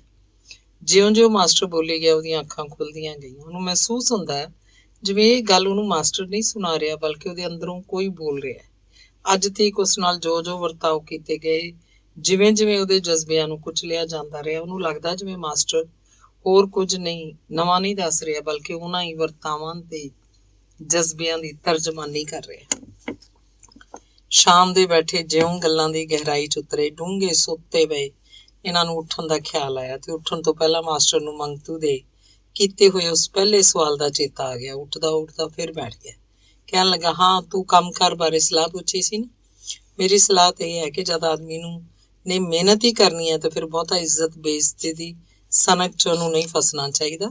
ਇਹਦਾ ਮਤਲਬ ਇਹ ਨਹੀਂ ਕਿ ਆਦਮੀ ਕੰਮ ਪਿੱਛੇ ਆਪਣੀ ਸਵੈਮਾਨ ਨੂੰ ਤਿਲਾਂਜਲੀ ਦੇ ਛੱਡੇ। ਜਿੱਥੋਂ ਤੱਕ ਹੋ ਸਕੇ ਇਹਦੀ ਰੱਖਿਆ ਕਰਨੀ ਜ਼ਰੂਰੀ ਹੈ, ਪਰ ਹਰ ਛੋਟੇ ਵੱਡੇ ਸਵਾਲ ਨੂੰ ਜੇ ਤੂੰ ਇੱਜ਼ਤ ਦੇ ਤੇ ਵਕਾਰ 'ਚ ਸਵਾਲ ਬਣਾ ਬੈਠੇਗਾ ਤਾਂ ਤੇਰੇ ਲਈ ਕਿਸੇ ਵੀ ਕੰਮ 'ਚ 4 ਦਿਨ ਟਿਕ ਕੇ ਰਹਿਣਾ ਮੁਸ਼ਕਿਲ ਹੋ ਜਾਏਗਾ। ਦੂਜੀ ਗੱਲ ਇਹ ਕਿ ਇੰਜ ਤੂੰ ਆਪਣਾ ਸਵਾਰ ਵੀ ਕੀ ਸਕਦਾ, ਜਦ ਕਿ ਇਸ ਕੰਮ ਲਈ ਸ਼ਖਸੀ ਨਹੀਂ ਜਮਾਤੀ ਘੋਲ ਘੋਲਣ ਦੀ ਲੋੜ ਹੈ। ਜਮਾਤੀ ਘੋਲ? ਮੰਗਤੂ ਨੇ ਪ੍ਰਸ਼ਨ ਕੀਤਾ। ਉਹ ਕੀ ਹੁੰਦਾ ਮਾਸਟਰ ਜੀ? ਇਸ ਸਵਾਲ ਦਾ ਜਵਾਬ ਤੈਨੂੰ ਤੇਰੇ ਅੰਦਰੋਂ ਹੀ ਮਿਲੇਗਾ, ਜਦੋਂ ਆਪਣੇ ਨਿੱਜੀ ਵਲਗਣ ਤੋਂ ਬਾਹਰ ਹੋ ਕੇ ਤੱਕੇਗਾ। ਫਿਲਹਾਲ ਤੈਨੂੰ ਜਲਦੀ ਕੋਈ ਨਾ ਕੋਈ ਕੰਮ ਲੱਭ ਲੈਣਾ ਚਾਹੀਦਾ। ਇੱਥੇ ਪੈਰ ਅੜਦਾ ਨਾ ਦਿਸੇ ਤਾਂ ਕਿਸੇ ਦਿਨ ਦੇਹਰਾਦੂਨ ਚਲਾ ਜਾਈਂ, ਬੜਾ ਵੱਡਾ ਸ਼ਹਿਰ ਹੈ, ਉੱਥੇ ਜ਼ਰੂਰ ਕੋਈ ਕੰਮ ਲੱਭ ਜਾਏਗਾ। ਜਿੱਥੇ ਵੀ ਪੈਰ ਅੜਦਾ ਦਿਸੇ ਅੜਾ ਲਈ। ਜਿੱਥੇ ਪੈਰ ਅੜਦਾ ਦਿਸੇ, ਮੰਗਤੂ ਤੈਸ਼ ਚਾ ਕੇ ਬੋਲਿਆ, ਭਾਵੇਂ ਜੁੱਤੀਆਂ ਪੈਂਦੀਆਂ ਵਾਰ ਨਾ ਆਏ। ਮੇਰਾ ਇਹ ਮਤਲਬ ਨਹੀਂ ਮੰਗਤ ਰਾਮਾ, ਮੈਂ ਦੱਸ ਚੁੱਕਾ ਕਿ ਇੱਜ਼ਤ ਸਾਡੇ ਲਈ ਸਭ ਤੋਂ ਪਹਿਲੀ ਚੀਜ਼ ਹੈ। ਪਰ ਤੈਨੂੰ ਇਹ ਵੀ ਭੁੱਲਣਾ ਨਹੀਂ ਚਾਹੀਦਾ ਕਿ ਜਿਸ ਦੁਨੀਆ 'ਚ ਅਸੀਂ ਅੱਜ ਰਹਿ ਰਹੇ ਹਾਂ, ਇਸ 'ਚ ਗਰੀਬ ਲਈ ਕੋਈ ਸਤਿਕਾਰ ਨਹੀਂ। ਸੋ ਸਿਰਫ ਜੀਣ ਖਾਤਰ ਤੇ ਕਿਸੇ ਚੰਗੇ ਭਵਿੱਖ ਦੀ ਆਸ ਉੱਤੇ ਸਾਨੂੰ ਹਰ ਔਕੜ ਦਾ ਮੁਕਾਬਲਾ ਜਿੰਦਾ ਦਿਲੀ ਤੇ ਖਿੜੇ ਮੱਥੇ ਨਾਲ ਕਰਨਾ ਚਾਹੀਦਾ ਹੈ। ਦੂਜਾ, ਜਿੱਥੋਂ ਤੱਕ ਹੋ ਸਕੇ ਸਾਨੂੰ ਆਪਣੇ ਵਰਗੇ ਡਿੱਗੇ ਨੂੰ ਉਠਾਉਣ ਦੀ ਕੋਸ਼ਿਸ਼ ਕਰਨੀ ਚਾਹੀਦੀ ਹੈ। ਪਰ ਮਾਸਟਰ ਜੀ, ਮੰਗਤੂ ਨੇ ਸ਼ੰਕਾ ਪ੍ਰਗਟ ਕੀਤੀ, ਜਿਹੜਾ ਆਪ ਹੀ ਡਿੱਗਿਆ ਪਿਆ ਹੋਵੇ ਉਹ ਕਿਸੇ ਦੂਜੇ ਨੂੰ ਕੀ ਉਠਾਏਗਾ? ਇਹੋ ਤੇ ਮਨੁੱਖ ਦਾ ਕਮਜ਼ੋਰ ਪਾਸਾ ਹੈ ਮੰਗਤ ਰਾਮਾ, ਕਿ ਉਹ ਕੁਝ ਵਕਤੀ ਤਕਲੀਫਾਂ ਤੋਂ ਘਬਰਾ ਕੇ ਸਾਰੇ ਹਥਿਆਰ ਸੁੱਟ ਪੈਂਦਾ ਹੈ। ਤੇਰੀ ਗੱਲ ਲੈਂਦਾ, ਤੂੰ ਆਪਣੇ ਆਪ ਨੂੰ ਇੱਕ ਬਿਲਕੁਲ ਨਕਾਰੀ ਜਿਹੀ ਚੀਜ਼ ਸਮਝੀ ਬੈਠਾ ਹੈ, ਸਿਰਫ ਇਹ ਖਿਆਲ ਕਰਕੇ ਕਿ ਤੂੰ ਗਰੀਬ ਹੈ, ਬਹੁਤਾ ਪੜ੍ਹਿਆ ਨਹੀਂ ਜਾਂ ਅਗਾਂਹ ਵਧਣ ਲਈ ਤੇਰੇ ਕੋਲ ਕੋਈ ਵਸੀਲਾ ਨਹੀਂ। ਮੈਂ ਕਹਿੰਦਾ ਸਭ ਕੁਝ ਤੇਰੇ ਕੋਲ ਮੌਜੂਦ ਹੈ। ਤੂੰ ਜੇ ਹੱਥ ਵਧਾ ਕੇ ਮਿੱਟੀ ਦੀ ਮੁੱਠ ਭਰ ਲਵੇਂ ਤਾਂ ਉਹਨੂੰ ਸੋਨੇ 'ਚ ਬਣਾ ਸਕਦਾ ਹੈ। ਲੋੜ ਹੈ ਤੇਰੇ ਅੰਦਰ ਆਤਮ ਬਲ ਦੀ, ਇੱਛਾ ਸ਼ਕਤੀ ਦੀ। ਅਸੀਂ ਜੇ ਇੱਕ ਦੂਜੇ ਨੂੰ ਉਠਾਵਾਂਗੇ ਨਹੀਂ ਤਾਂ ਕਿਸ ਤਰ੍ਹਾਂ ਸਾਡੇ ਅੰਦਰ ਸਵੈ ਅਵਲੰਬੀ ਸ਼ਕਤੀ ਪੈਦਾ ਹੋਏਗੀ? ਮੰਗਤੂ ਦੀ ਸਮਝ ਕੁਝ ਆਇਆ, ਕੁਝ ਨਹੀਂ ਆਇਆ, ਪਰ ਜਦੋਂ ਮਾਸਟਰ ਤੋਂ ਵੱਖ ਹੋਇਆ ਤਾਂ ਉਹਦਾ ਅੰਦਰ ਕਾਫੀ ਹੌਲਾ ਤੇ ਤਸੱਲੀ ਭਰਪੂਰ ਸੀ। ਕੰਮਕਾਰ ਬਾਰੇ ਦੋਹਾਂ ਵਿੱਚ ਛੇਕੜ ਇਹੋ ਤੈਅ ਹੋਇਆ ਕਿ ਮੰਗਤੂ ਨੂੰ ਇੱਕ ਵਾਰੀ ਦੇਹਰਾਦੂਨ ਦਾ ਚੱਕਰ ਜ਼ਰੂਰ ਲਾਉਣਾ ਚਾਹੀਦਾ ਹੈ। ਅੰਗ 17ਵਾਂ। ਹਵਾ ਦੀਆਂ ਲਹਿਰਾਂ ਜਿਸ ਤਰ੍ਹਾਂ ਪਾਣੀ ਦੀ ਸਤ੍ਹਾ ਨੂੰ ਉਥਲ-ਪੁਥਲ ਕਰਨਾ ਸ਼ੁਰੂ ਕਰ ਦਿੰਦੀਆਂ ਨੇ, ਕੁਝ ਇਸੇ ਤਰ੍ਹਾਂ ਦਾ ਅਸਰ ਮੰਗਤੂ ਦੇ ਦਿਲ ਤੇ ਹੋਇਆ ਜਦ ਉਹਨੇ ਮਾਸਟਰ ਬੇਲੀ ਰਾਮ ਦੀ ਸੰਗਤ 'ਚ ਆ ਕੇ ਬੜੀਆਂ ਅਜੀਬ ਗੱਲਾਂ ਸੁਣੀਆਂ। ਇਹ ਦਲੀਲਾਂ ਤੇ ਇਹ ਸਿਧਾਂਤ ਉਸ ਲਈ ਉੱਪਰੇ ਹੁੰਦੇ ਹੋਏ ਵੀ ਮਹਿਸੂਸ ਹੁੰਦਾ ਜਿਵੇਂ ਉਹਦੇ ਹਿਰਦੇ ਅੰਦਰੋਂ ਫੁੱਟੇ ਆ ਰਹੇ ਹੋਣ। ਕਿਸੇ ਵੇਲੇ ਤਾਂ ਉਹਨੂੰ ਇਸ ਅਨੋਖੀ ਮਾਨਸਿਕ ਅਦਲਾ ਬਦਲੀ ਤੋਂ ਇਸ ਤਰ੍ਹਾਂ ਦਾ ਸ਼ੱਕ ਪੈਣ ਲੱਗਦਾ ਜਿਵੇਂ ਉਹ ਕੁਝ ਸਨਕੀ ਹੋ ਗਿਆ ਹੋਵੇ। ਖਾਸ ਕਰਕੇ ਉਸ ਦਿਨ ਤਾਂ ਉਹਨੂੰ ਆਪਣੇ ਸਨਕੀਪੁਣੇ ਦਾ ਕਾਫੀ ਵਿਸ਼ਵਾਸ ਹੋ ਗਿਆ, ਜਦੋਂ ਇੱਕ ਅਸਲੀ ਤੁੱਛ ਜਿਹੀ ਗੱਲ ਨੂੰ ਲੈ ਕੇ ਉਹ ਕਿੰਨਾ ਹੀ ਕੁਝ ਸੋਚਦਾ ਚਲਾ ਗਿਆ। ਆਪਣੇ ਕਮਰੇ 'ਚ ਬੈਠਾ ਉਹ ਮਾਸਟਰ ਪਾਸੋਂ ਲਿਆਂਦੀ ਹੋਈ ਇੱਕ ਮਾਸਿਕ ਪੱਤਰਕਾ ਪੜ੍ਹ ਰਿਹਾ ਸੀ। ਮਾਸਟਰ ਦੀਆਂ ਕਿਤਾਬਾਂ ਤੇ ਪੱਤਰਕਾਵਾਂ ਦੇ ਲੇਖਾਂ ਦੀ ਹੁਣ ਉਹਨੂੰ ਕਾਫੀ ਸਮਝ ਆਉਣ ਲੱਗ ਪਈ ਸੀ। ਪੜ੍ਹਦਿਆਂ ਉਹਦਾ ਧਿਆਨ ਵਰਕਿਆਂ 'ਚੋਂ ਚਾਟ ਹੋ ਕੇ ਹੋਰ ਪਾਸੇ ਚਲਾ ਗਿਆ। ਕਮਰੇ ਵਿਚਲੇ ਇੱਟਾਂ ਦੇ ਫਰਸ਼ ਉੱਤੇ ਉਹਨੂੰ ਇੱਕ ਬੜਾ ਭਾਰੀ ਹੰਗਾਮਾ ਹੁੰਦਾ ਦਿਖਾਈ ਦਿੱਤਾ। ਬੜੀ ਅਨੋਖੀ ਜਿਹੀ ਘਟਨਾ। ਗੱਲ ਵਿੱਚੋਂ ਕੁਝ ਵੀ ਨਹੀਂ ਸੀ, ਪਰ ਜਿਸ ਦੂਰਦਰਸ਼ੀ ਅੱਖ ਨਾਲ ਉਸ ਵੇਲੇ ਉਹ ਤੱਕ ਰਿਹਾ ਸੀ, ਉਹਦੇ ਸਾਹਮਣੇ ਤਾਂ ਸੱਚਮੁੱਚ ਇੱਕ ਹੰਗਾਮਾ ਵੀ ਸੀ ਤੇ ਘਟਨਾ ਵੀ। ਉਸ ਵੇਖਿਆ ਬਹੁਤ ਸਾਰੀਆਂ ਕੀੜੀਆਂ ਇੱਕ ਮੋਟੇ ਸਾਰੇ ਲੰਮੇ ਤੇ ਗੁਦਗੁਦੇ ਕੀੜੇ ਨੂੰ ਚੰਬੜੀਆਂ ਤੇ ਉਹਨੂੰ ਇੱਕ ਪਾਸੇ ਵੱਲ ਘਸੀਟੀ ਲੈ ਜਾ ਰਹੀਆਂ। ਇਸ ਸਧਾਰਨ ਜਿਹੀ ਚੀਜ਼ ਨੂੰ ਵੇਖ ਕੇ ਮੰਗਤੂ ਦਾ ਦਿਲ ਅਸਾਧਾਰਨ ਤੌਰ ਤੇ ਸੋਚੀ ਜਾ ਰਿਹਾ ਸੀ, ਭਲਾ ਇਹ ਕਿਉਂ ਇਸ ਵਿਚਾਰੇ ਦੇ ਮਗਰ ਪੈ ਗਈਆਂ ਖਾਮਖਾ। ਫਿਰ ਆਪੇ ਹੀ ਉਹ ਆਪਣੇ ਸਵਾਲ ਦੇ ਜਵਾਬ 'ਚ ਸੋਚਣ ਲੱਗ ਪਿਆ, ਜ਼ਰੂਰ ਇਸ ਭੁੱਚਰ ਕੀੜੇ ਨੇ ਇਹਨਾਂ ਦਾ ਕੁਝ ਨਾ ਕੁਝ ਨੁਕਸਾਨ ਕੀਤਾ ਹੋਏਗਾ। ਮੰਗਤੂ ਦਾ ਧਿਆਨ ਕੀੜੀਆਂ ਵੱਲੋਂ ਹਟ ਕੇ ਆਪਣੇ ਵਰਗੇ ਹੋਰ ਲੋਕਾਂ ਦੀ ਹਾਲਤ ਵੱਲ ਮੁੜਿਆ। ਉਹ ਸੋਚਣ ਲੱਗਾ, ਪਿਛਲੇ ਦਿਨੀ ਅਸਾਂ ਲੋਕਾਂ ਨਾਲ ਵੀ ਤਾਂ ਇਹੋ ਹਾਲ ਵਾਪਰਿਆ। ਉਹ ਹਰਾਮਖੋਰ ਥੋਕ ਫਰੋਸ਼ ਇਸ ਮੋਟੇ ਕੀੜੇ ਵਾਂਗ ਹੀ ਤਾਂ ਹੈ। ਅਸੀਂ ਲੋਕਾਂ ਦੀਆਂ, ਨਾਲੇ ਗਵਾਲਿਆਂ ਤੇ ਆਮ ਲੋਕਾਂ ਦੀਆਂ ਬੂਟੀਆਂ ਖਾ ਖਾ ਕੇ ਮੋਟੇ ਹੋਈ ਜਾ ਰਹੇ ਨੇ। ਕੀ ਅਸੀਂ ਵੀ ਰਲ ਮਿਲ ਕੇ ਉਹਨਾਂ ਗਿਣਤੀ ਦੇ ਹਰਾਮਖੋਰਾਂ ਦਾ ਮੁਕਾਬਲਾ ਨਹੀਂ ਸੀ ਕਰ ਸਕਦੇ? ਆਪਣੇ ਵਹਿਣ 'ਚ ਮੰਗਤੂ ਦਾ ਧਿਆਨ ਉਹਨਾਂ ਕੀੜੀਆਂ ਵੱਲੋਂ ਕੁਝ ਚਿਰ ਲਈ ਹਟ ਗਿਆ ਸੀ ਤੇ ਜਦ ਦੂਜੀ ਵੇਰ ਉਸ ਤੱਕਿਆ ਤਾਂ ਕੀੜੀਆਂ ਦਾ ਉਹ ਝੁੰਡ ਕੀੜੇ ਨੂੰ ਕਈ ਕਦਮ ਪਰਾਂ ਲੈ ਜਾ ਚੁੱਕਾ ਸੀ। ਉਸ ਵੇਖਿਆ ਮੋਟਾ ਕੀੜਾ ਹੁਣ ਬੇਹਰਕਤ ਸੀ, ਜਿਹਦੇ ਜਿਸਮ ਨੂੰ ਕੀੜੀਆਂ ਦਬਾ-ਦਬ ਖਾ ਰਹੀਆਂ ਸਨ। ਠੀਕ ਹੀ ਤਾਂ ਹੈ, ਉਸ ਸੋਚਿਆ, ਭੁੱਖਾ ਮਰਦਾ ਕੀ ਨਹੀਂ ਕਰਦਾ। ਜਦ ਇਹਨਾਂ ਵਿਚਾਰੀਆਂ ਨੂੰ ਖਾਣ ਲਈ ਹੋਰ ਕੁਝ ਨਹੀਂ ਲੱਭਿਆ ਤਾਂ ਇਹਨਾਂ ਨੇ ਖਾਣ ਵਾਲੇ ਨੂੰ ਹੀ ਖਾਣਾ ਸ਼ੁਰੂ ਕਰ ਦਿੱਤਾ। ਤੇ ਜਦੋਂ ਆਪਣੇ ਥਾਂ ਤੋਂ ਉੱਠਿਆ ਤੇ ਆਪਣੇ ਆਪ ਆਪਣੇ ਸ਼ਹਿਰ ਦੇ 50-60 ਹਲਵਾਈ ਤੇ ਸੈਂਕੜੇ ਗਵਾਲੇ ਸਾਰੇ ਉਹਨੂੰ ਕੀੜੀਆਂ ਦੇ ਆਕਾਰ 'ਚ ਬਦਲੇ ਹੋਏ ਮਹਿਸੂਸ ਹੋ ਰਹੇ ਸਨ ਤੇ ਸ਼ਹਿਰ ਤੋਂ ਦੇ ਉਹ 3-4 ਥੋਕ ਫਰੋਸ਼ ਮੋਟੇ ਭੁੱਚਰ ਕੀੜਿਆਂ ਦੀ ਸ਼ਕਲ 'ਚ। ਇਹੋ ਜਿਹੇ ਅਣਗਿਣਤ ਉਤਾਰ ਚੜ੍ਹਾਅ ਅੱਜ ਕੱਲ੍ਹ ਉਹਦੇ ਦਿਮਾਗ 'ਚ ਭੌਜਲ ਮਚਾਈ ਰੱਖਦੇ ਸੀ। ਕਦੀ ਤਾਂ ਉਹਦੇ ਅੰਦਰ ਇੱਕ ਬੜੀ ਸਖਤ ਕਿਸਮ ਦੀ ਉਤੇਜਨਾ ਜਿਹੀ ਪੈਦਾ ਹੋ ਜਾਂਦੀ ਹੈ। ਆਪਣਾ ਆਪ ਉਹਨੂੰ ਬੇਕਾਬੂ ਹੁੰਦਾ ਮਹਿਸੂਸ ਹੁੰਦਾ, ਪਰ ਮਾਸਟਰ ਦੇ ਸੁਝਾਵਾਂ ਭਰੇ ਵਿਚਾਰਾਂ ਨੂੰ ਸੁਣ ਕੇ ਉਹਦਾ ਦਿਮਾਗ ਟਿਕਾਣੇ ਆ ਜਾਂਦਾ। ਮੰਗਤ ਰਾਮਾ, ਇੱਕ ਦਿਨ ਮਾਸਟਰ ਨੇ ਉਹਨੂੰ ਜਿਵੇਂ ਕਿਸੇ ਨੂੰ ਹੁਕਮ ਦੇਈਦਾ ਕਹਿਤਾ, ਤੂੰ ਵੀ ਜਲਦੀ ਤੋਂ ਜਲਦੀ ਕਿਸੇ ਕੰਮ ਲੱਗ। ਮੈਨੂੰ ਡਰ ਹੈ ਵਿਹਲਾ ਰਹਿ ਕੇ ਹਰ ਵੇਲੇ ਸੋਚਦਾ ਕਿਤੇ ਤੂੰ ਹੋਸ਼ ਹਵਾਸ ਹੀ ਨਾ ਖੋ ਬੈਠੇ। ਤੇਰੇ ਅੰਦਰ ਜਿਹੜੀ ਕਿਸੇ ਵੇਲੇ ਉਤੇਜਨਾ ਪੈਦਾ ਹੋ ਜਾਂਦੀ ਹੈ, ਇਹ ਕਈ ਤਰ੍ਹਾਂ ਦੇ ਖਤਰਨਾਕ ਨਤੀਜੇ ਵੀ ਪੈਦਾ ਕਰ ਸਕਦੀ ਹੈ। ਖਤਰਨਾਕ? ਮੰਗਤੂ ਨੇ ਕੁਝ ਡਰ ਕੇ ਸਵਾਲ ਕੀਤਾ। ਕਿਸ ਤਰ੍ਹਾਂ ਦੇ ਖਤਰਨਾਕ ਨਤੀਜੇ ਮਾਸਟਰ ਜੀ? ਤੁਹਾਡਾ ਖਿਆਲ ਹੈ ਮੈਂ ਪਾਗਲ ਹੋ ਜਾਵਾਂਗਾ? ਐਸਾ ਤਾਂ ਮੇਰਾ ਖਿਆਲ ਨਹੀਂ, ਪਰ ਫਿਰ ਵੀ ਆਦਮੀ ਦਾ ਦਿਮਾਗ ਰੁਝੇਵੇਂ 'ਚ ਲੱਗਾ ਹੀ ਠੀਕ ਰਹਿੰਦਾ। ਮਾਸਟਰ ਬੇਲੀ ਰਾਮ ਨਾਲ ਹੁਣ ਉਹਦਾ ਕਾਫੀ ਪਿਆਰ ਪੈ ਗਿਆ। ਇਹ ਤੋਂ ਛੁੱਟ ਮਾਸਟਰਨੀ ਵੀ ਉਹਨੂੰ ਹਿੱਤ ਦੀਆਂ ਨਜ਼ਰਾਂ ਨਾਲ ਵੇਖਣ ਲੱਗ ਪਈ। ਪਰ ਇੰਨੀ ਨੇੜਤਾ ਦੇ ਹੁੰਦਿਆਂ ਵੀ ਮੰਗਤੂ ਦੇ ਦਿਲ 'ਚੋਂ ਮਾਸਟਰਾਣੀ ਦੀ ਨਫ਼ਰਤ ਨਹੀਂ ਨਿਕਲ ਸਕੀ। ਉਹਦੀਆਂ ਨਜ਼ਰਾਂ 'ਚ ਮਾਸਟਰਾਣੀ ਪਰਲੇ ਦਰਜੇ ਦੀ ਕੰਜੂਸ, ਮਤਲਬੀ, ਮੀਸਣੀ, ਚਾਪਲੂਸ ਜਨਾਨੀ ਹੈ, ਜਿਹੜੀ ਜਦ ਆਪਣੇ ਖਸਮ ਦੀ ਸਕੀ ਨਹੀਂ ਤਾਂ ਹੋਰ ਕਿਹਦੀ ਹੋਏਗੀ। ਪਰ ਇਹਦੇ ਬਾਵਜੂਦ ਵੀ ਜੇ ਉਹਨੂੰ ਮਾਸਟਰਾਣੀ ਨਾਲ ਸਾਂਝ ਬਣਾਈ ਰੱਖਣੀ ਪੈਂਦੀ ਹੈ ਤੇ ਇਸ ਲਈ ਕਿ ਮਾਸਟਰ ਬੇਲੀ ਰਾਮ ਦੇ ਘਰ ਉਹਦੇ ਆਉਣ ਜਾਣ 'ਚ ਕੋਈ ਰੁਕਾਵਟ ਨਾ ਪਵੇ। ਮਾਸਟਰ ਦੀ ਸਿੱਖਿਆ ਤੋਂ ਬਾਅਦ ਮੰਗਤੂ ਨੇ ਦਿਲ ਨਾਲ ਫੈਸਲਾ ਕਰ ਲਿਆ ਕਿ ਜਲਦੀ ਦੇਹਰਾਦੂਨ ਜਾ ਕੇ ਕਿਸਮਤ ਅਜ਼ਮਾਈ ਕਰੇਗਾ। ਸੰਭਵ ਹੈ ਉੱਥੇ ਉਹਦੇ ਪੈਰ ਜੰਮ ਜਾਣ। ਇੱਕ ਬਿਲਕੁਲ ਓਪਰੇ ਥਾਂ ਫਿਰ ਰੋਜ਼ੀ ਰਿਜ਼ਕ ਦੀ ਤਲਾਸ਼ 'ਚ ਜਾਣ ਵੇਲੇ ਜ਼ਰੂਰ ਆਦਮੀ ਦੇ ਦਿਲ ਨੂੰ ਕੁਝ ਨਾ ਕੁਝ ਔਖਾਈ ਮਾਲੂਮ ਹੁੰਦੀ ਹੈ। ਪਰ ਮੰਗਤੂ ਕਿਉਂਕਿ ਹੁਣ ਇਹੋ ਜਿਹੇ ਪੱਤਣਾਂ ਦਾ ਤਾਰੂ ਬਣ ਚੁੱਕਾ ਹੈ, ਇਸ ਲਈ ਜਾਣ ਵੇਲੇ ਉਹਦੇ ਦਿਲ ਨੇ ਕੋਈ ਖਾਸ ਅੜਚਨ ਮਹਿਸੂਸ ਨਹੀਂ ਕੀਤੀ। ਉਹਦਾ ਜਲੰਧਰ ਵੇਲੇ ਦਾ ਇੱਕ ਜਾਣੂ ਪਛਾਣੂ ਅੱਜ ਕੱਲ੍ਹ ਦੇਹਰਾਦੂਨ ਦੇ ਕਿਸੇ ਹੋਟਲ 'ਚ ਨੌਕਰੀ ਕਰਦਾ। ਉਹਨੇ ਸੁਣਿਆ ਸੀ ਕਿ ਕਿਸ਼ਨਾ, ਜਿਹੜਾ ਪਹਿਲਾਂ ਜਲੰਧਰ 'ਚ ਹੁੰਦਿਆਂ ਭੁੱਖਾ ਮਰਦਾ ਸੀ, ਦੇਹਰਾਦੂਨ ਜਾ ਕੇ ਖੂਬ ਲਹਿਰਾਂ ਬਹਿਰਾਂ 'ਚ ਹੋ ਗਿਆ। ਉਸ ਖਿਆਲ ਕੀਤਾ ਹੋ ਸਕੇ ਤਾਂ ਉਹ ਦੇਹਰਾਦੂਨ ਜਾ ਕੇ ਸਭ ਤੋਂ ਪਹਿਲਾਂ ਕਿਸ਼ਨੇ ਦੀ ਤਲਾਸ਼ ਕਰੇਗਾ। ਕੀ ਪਤਾ ਕਿਸ਼ਨੇ ਦੀ ਮਦਦ ਨਾਲ ਉਹਨੂੰ ਵੀ ਕਿਤੇ ਨਹੁੰ ਉਡਾਣ ਜੋਗਾ ਥਾਂ ਮਿਲ ਜਾਏ। ਇਹਨਾਂ ਵਿਚਾਰਾਂ ਦੇ ਭਰੋਸੇ ਇੱਕ ਦਿਨ ਆਪਣਾ ਸਮਾਨ, ਜਿਹੜਾ ਉਹਨੇ ਹਰਿਦੁਆਰ ਆ ਕੇ ਥੋੜ੍ਹਾ ਬਹੁਤ ਬਣਾਇਆ ਸੀ, ਮਾਸਟਰ ਬੇਲੀ ਰਾਮ ਪਾਸ ਰੱਖ ਕੇ ਛੋਟਾ ਜਿਹਾ ਬਿਸਤਰਾ ਕੱਚੇ ਮਾਰ ਕੇ ਉਹਨੇ ਦੇਹਰਾਦੂਨ ਵੱਲ ਮੁਹਾਰਾਂ ਮੋੜ ਲਈਆਂ। ਅੰਗ 18ਵਾਂ। ਦੇਹਰਾਦੂਨ ਪਹੁੰਚ ਕੇ ਮੰਗਤੂ ਨੂੰ ਆਪਣਾ ਦਿਲ ਉਦਾਸ ਜਾਪਣ ਲੱਗਾ। ਬਿਲਕੁਲ ਓਪਰੇ ਥਾਂ, ਨਾ ਕੋਈ ਜਾਣੂ ਨਾ ਪਛਾਣੂ। ਹਰਿਦੁਆਰ ਰਹਿੰਦਿਆਂ ਉਹਨੇ ਆਪਣਾ ਆਲਾ ਦੁਆਲਾ ਕਾਫੀ ਸੁਆਦਲਾ ਬਣਾ ਲਿਆ ਸੀ। ਖਾਸ ਕਰਕੇ ਮਾਸਟਰ ਬੇਲੀ ਰਾਮ ਦੀ ਕਲਾਸ 'ਚ ਰਹਿ ਕੇ ਤਾਂ ਉਹਨੂੰ ਮਹਿਸੂਸ ਹੋਣ ਲੱਗ ਪਿਆ ਸੀ ਜਿਵੇਂ ਉਹ ਆਪਣੇ ਹੀ ਘਰ 'ਚ ਰਹਿ ਰਿਹਾ ਹੋਵੇ। ਪਰ ਇੱਥੇ ਆ ਕੇ ਉਸ ਲਈ ਸਾਰਾ ਕੁਝ ਛਾਈ-ਮਾਈ ਹੋ ਗਿਆ।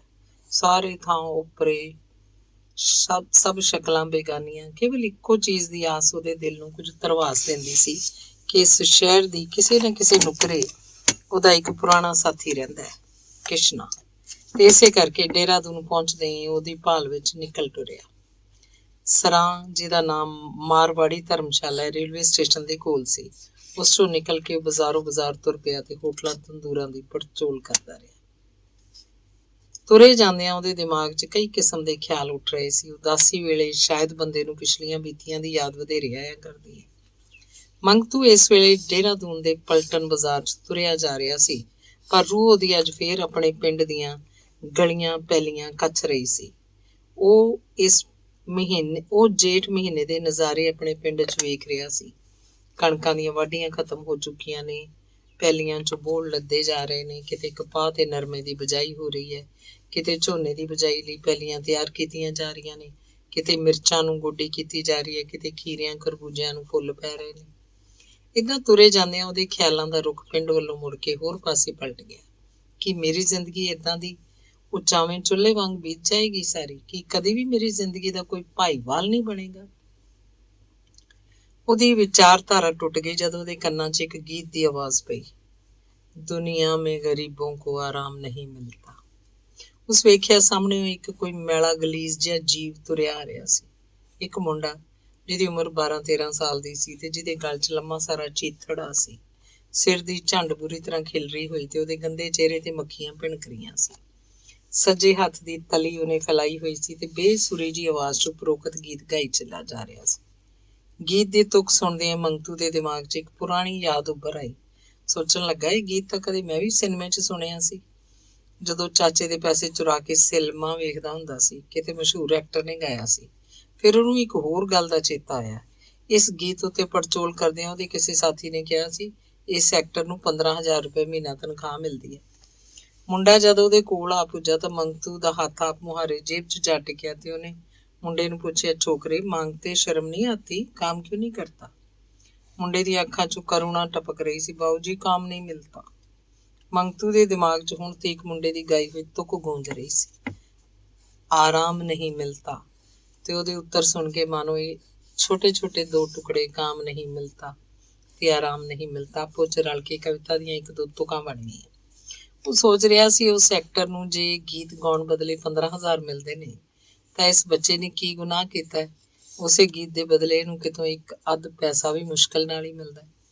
ਹੁਣ ਉਹਦੇ ਅੰਦਰ ਇਹ ਦੋਵੇਂ ਫਿਕਰੇ ਵਾਲੇ ਵਾਰੋ ਵਾਰੀ ਗੂੰਜ ਰਹੇ ਸੀ, काम नहीं मिलता, ਆਰਾਮ नहीं मिलता। ਤੇ ਉਹਦੀ ਤਰਕ ਸ਼ਕਤੀ ਫੁੰਕਾਰ ਰਹੀ ਸੀ, ਜਿਹਨੂੰ ਕੰਮ ਨਹੀਂ ਮਿਲਦਾ, ਉਹਨੂੰ ਜਿਹਨੂੰ ਆਰਾਮ ਵੀ ਨਹੀਂ ਮਿਲਦਾ, ਫਿਰ ਉਹ ਜਿਉਂਦਾ ਕਿਉਂ ਹੈ? ਕੰਮ ਤੇ ਆਰਾਮ ਦੋਵੇਂ ਚੀਜ਼ਾਂ ਜਿਹਨੂੰ ਨਹੀਂ ਮਿਲਦੀਆਂ, ਕੀ ਉਹਨੂੰ ਮੌਤ ਵੀ ਨਹੀਂ ਮਿਲਦੀ? ਮੁੰਡਾ ਉਵੇਂ ਆ ਭਰੀ ਨਜ਼ਰ ਨਾਲ ਉਹਦੇ ਸਾਹਮਣੇ ਖੜੋਤਾ ਰਿਹਾ। ਉਹਦੀ ਨਜ਼ਰ ਮੰਗਤੂ ਦੀ ਜੇਬ 'ਚ ਪਈ ਹੱਥ ਤੇ ਗੱਡੀ ਰਹੀ, ਤਲੀ ਉਹਦੀ ਠੱਡੀ ਰਹੀ। ਮੰਗਤੂ ਨੇ ਜੇਬ 'ਚੋਂ ਕੁਝ ਕੱਢ ਕੇ ਮੁੰਡੇ ਦੀ ਤਲੀ ਤੇ ਰੱਖਤਾ। ਆਪਣੇ ਹੱਥ 'ਚ 1 ਰੁਪਏ ਦਾ ਇੱਕ ਮੈਲਾ ਮੁੜਿਆ ਨੋਟ ਵੇਖ ਕੇ ਮੁੰਡਾ ਮੰਗਤੂ ਵੱਲ ਬਿਟ ਬਿਟ ਤੱਕਣ ਲੱਗ ਪਿਆ। ਬੋਲਿਆ, ਮੇਰੇ ਪਾਸ ਬਾਕੀ ਨਹੀਂ ਹੈ ਮਾਲਿਕ, ਲੈ ਜਾ। ਮੰਗਤੂ ਇੰਨਾ ਕਹਿ ਕੇ ਅਗਾਂਹ ਤੁਰ ਪਿਆ।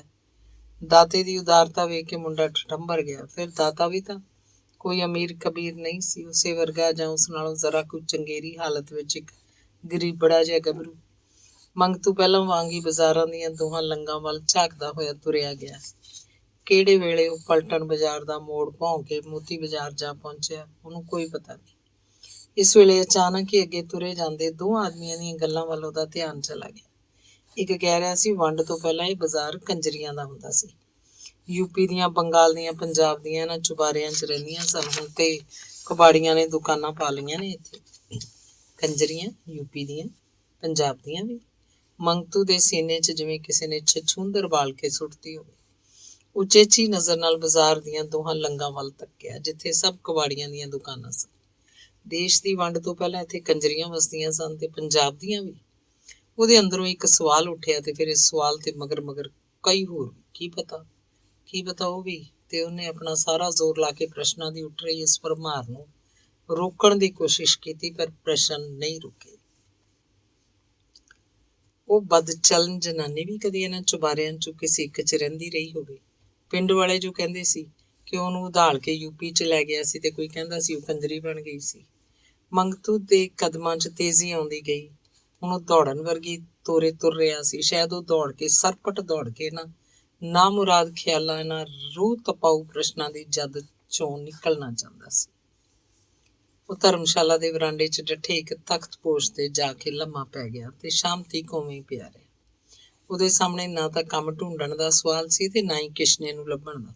ਕੇਵਲ ਉਹਦੇ ਸਾਹਮਣੇ ਸੀ ਭੂਤਕਾਲ ਦੀ ਇੱਕ ਰੂਹ ਨਪੀੜਵੀਂ ਤੇ ਲਹੂ ਪੀਣੀ ਯਾਦ। ਆਂਗੁਨੀਵਾ। ਪੰਜਾਬ 'ਚ ਜੇਠ ਨੂੰ ਨਰਕ ਦਾ ਮਹੀਨਾ ਕਿਹਾ ਜਾਂਦਾ ਹੈ।